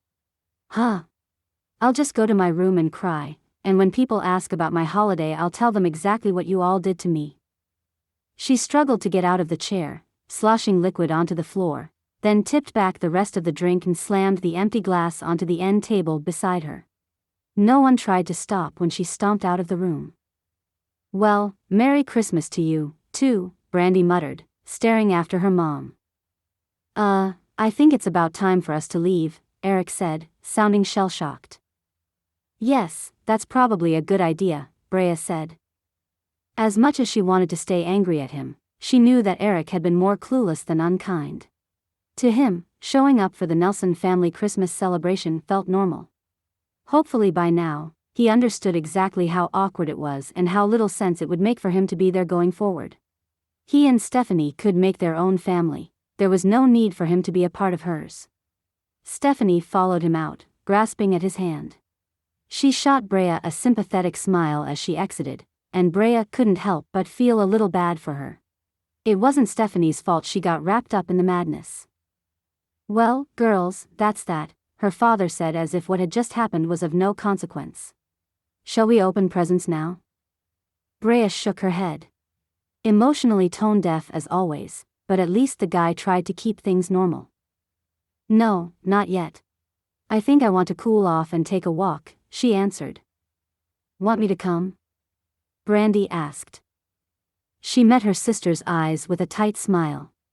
No, I'm okay, thanks. I won't be long. Brea walked to the front hall and pulled on her jacket. She caught a glimpse of herself in the long hallway mirror and realized with a shock that her mother was right. She did look like a cleaning lady, still wearing the same outfit she'd had on the day before. She grabbed her hat and pulled it down over her ears. The afternoon light was fading fast, and it was going to be cold outside. Her parents lived on a cul-de-sac where all of the houses looked like they'd been decorated by professional set designers for the holidays. The house to the left had two massive nutcrackers flanking the door, and the one on the other side was covered with sparkly snowflakes. The air was icy, but she welcomed the cold after feeling claustrophobic inside the house. As she walked, she peered into the windows of the homes as she made her way past. It was tough not to feel a little down as she spied on the happy families enjoying one another. There was a group eating a meal at a long dining room table, and another in the next house dancing around together. In the next one, she saw the shadows of a couple against the blinds, embracing. Brea sighed and shoved her hands deeper into her pockets. She was fine. Her family would wake up the next day, pretend that nothing had happened, and continue on like everything was normal, until the next blow-up. At least she had her sister. For a brief time, it had felt like there was a chance she could finally rely on someone else to have her back. George. But with each hour that passed, the previous night felt even more like a fantasy she'd dreamed up. It didn't seem real. He didn't seem real. George Clark was nothing like what she'd imagined him to be. He was kinder, sillier, sweeter than his public persona. She imagined that she was one of the few people lucky enough to see the real man behind the tabloid image. She was so focused on her feet crunching through the snow that she didn't hear the footsteps coming up behind her until they were nearly on top of her. Merry Christmas. Brea spun around, shocked that someone else was outside in the cold instead of gathered around the tree with their family. It wasn't possible. There was no way he was here, on her street, looking like he was headed to a formal event in a black cashmere coat and bright red scarf. George? How? What are you doing here? Why? She couldn't form coherent sentences, so overcome by the fact that the man she'd just been fantasizing about was standing a few feet away from her. He smiled, and Brea felt warmth rush through her. I'll answer your questions in order, he said, still grinning. Question number 1, yes, it's me, George. Question number 2, how? He pointed over her shoulder to the same black sedan that had dropped her at her car that morning. I have the resources to find anything and everything. Tracking down your parents' address was a cinch. Question number 3, what? I'm hoping that we can talk for a few minutes, even though I'm stealing you away from your family on this special day. Brea hid a smirk. And why? George walked over to her and grasped her arms, his hands so big and strong that she could feel the squeeze through her thick down jacket. Her heartbeat sped to triple time as she looked up at him, waiting to hear what he was going to say next. Why? He repeated. I'm here because you did something to me, Brea Nelson. In less than a day, you managed to enchant me like no one ever has before. And if I'm honest, you also drove me a little crazy, but I liked it. She blushed and laughed at the thought of how their evening together had begun. I don't want what we started to end. I want to spend more lazy mornings making pancakes for you. The next time I put up a Christmas tree at my country house, I want you to be standing there with me. We have more to discover together, and I hope you feel the same. George paused and looked around the street, then up at the sky. Where's mistletoe when you need it? Brea grabbed him by the lapels. I, for one, don't need any excuse to kiss you. She drew up onto her tiptoes and planted her lips on his. The second they connected, she realized that it hadn't been a dream. Every last blissful second with George had been real. His mouth was hungry on hers, like he couldn't believe that she was back in his arms either. When they finally pulled apart, Brea's eyes went wide. Wait, hold on.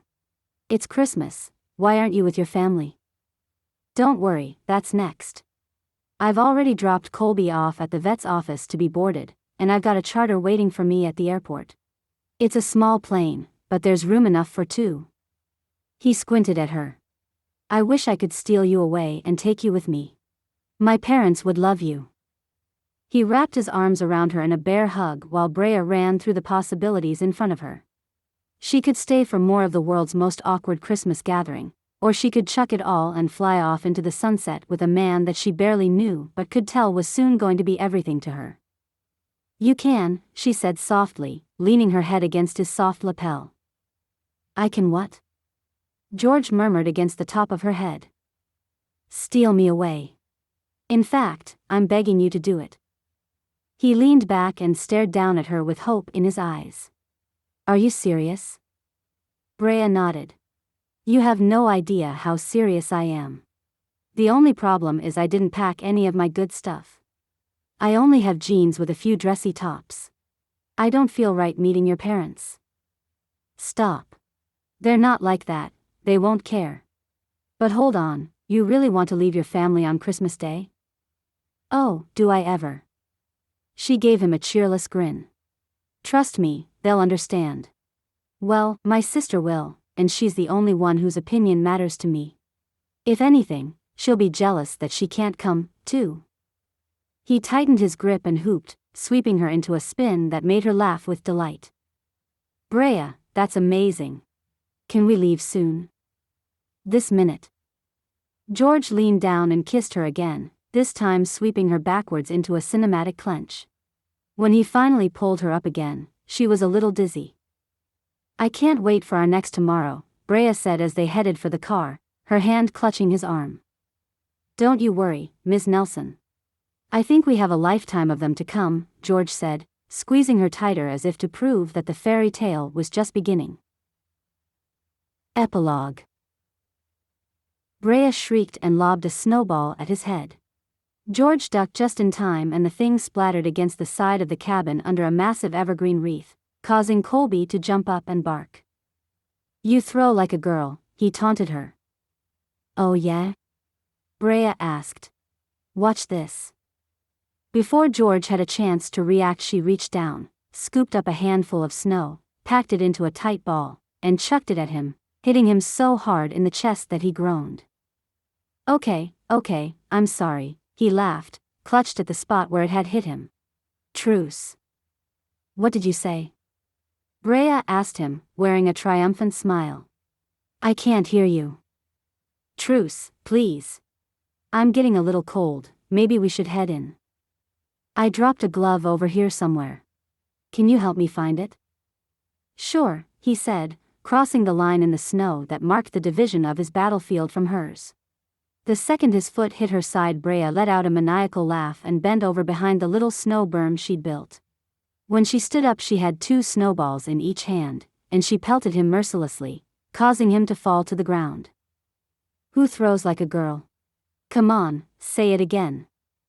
No fair, I called a truce, he laughed as Colby pounced on him. Brea ran over and dropped to her knees beside him. But I didn't agree to it, so, sorry, sucker. All's fair in love and war. George grabbed her by the sky-blue scarf and pulled her down on top of him. I'd say we have an equal amount of both. She frowned. No, there's no war between us. Disagreements, sure. Arguments, of course. But never, ever war.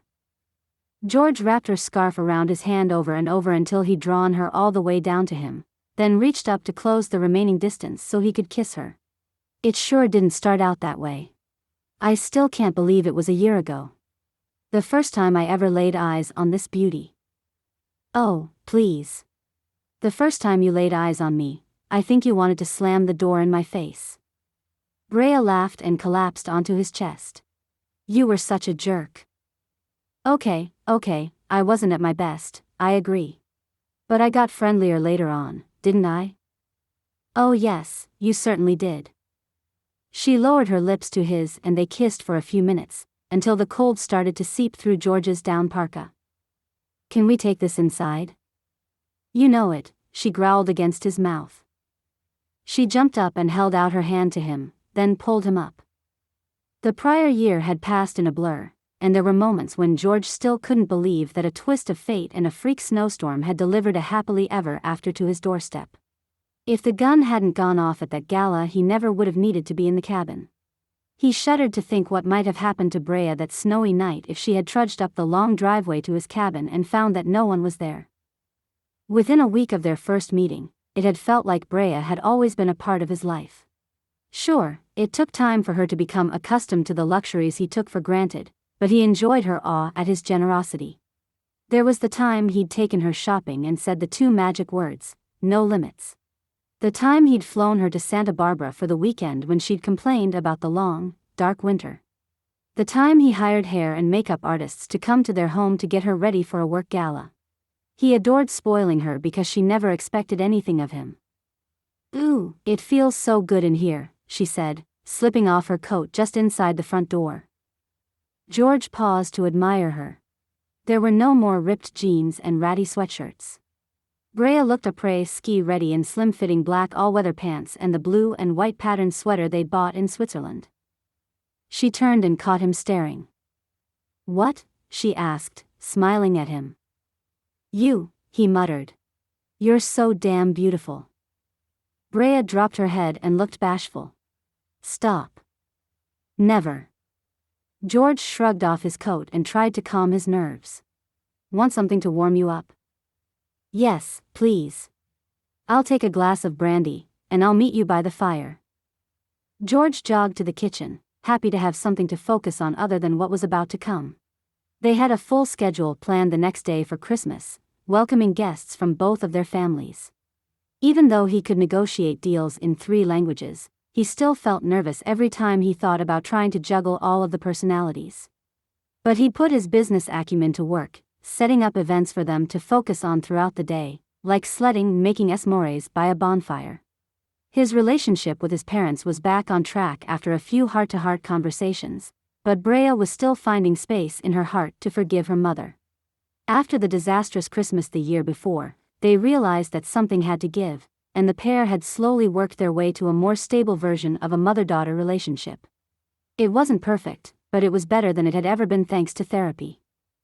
His hands shook a little as he poured their drinks. He was still getting used to the hosting stuff. Actually wanting to have people around was a new sensation for him, and he had Brea to thank for it.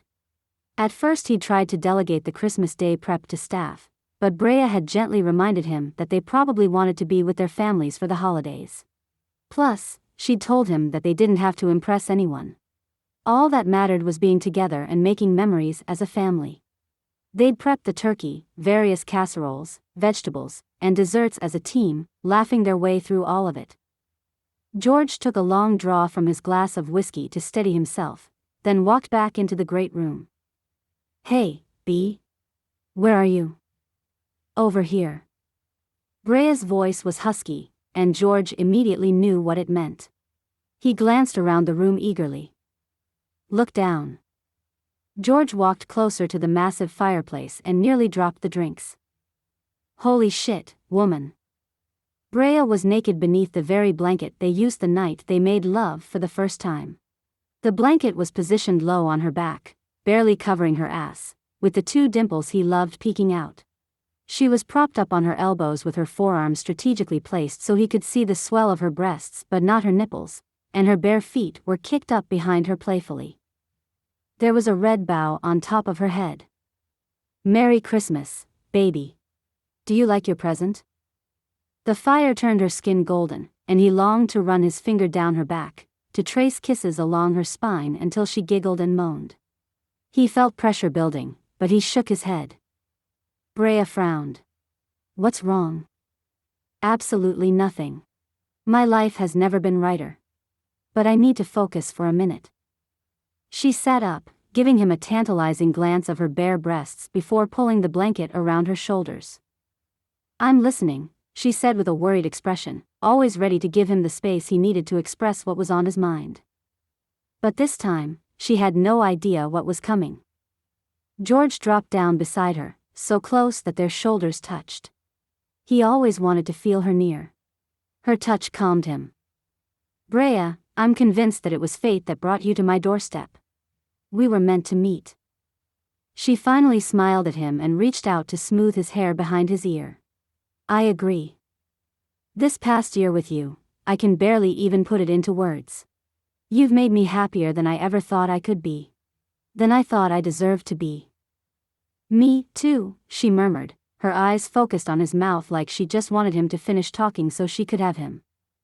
And I want to feel this way forever. That's why, he paused to pull something from his pocket. That's why I'm asking you to be my wife. Brea stared at him wordlessly, like he was speaking a language she didn't understand, then looked down at the ring clasped in his fingers.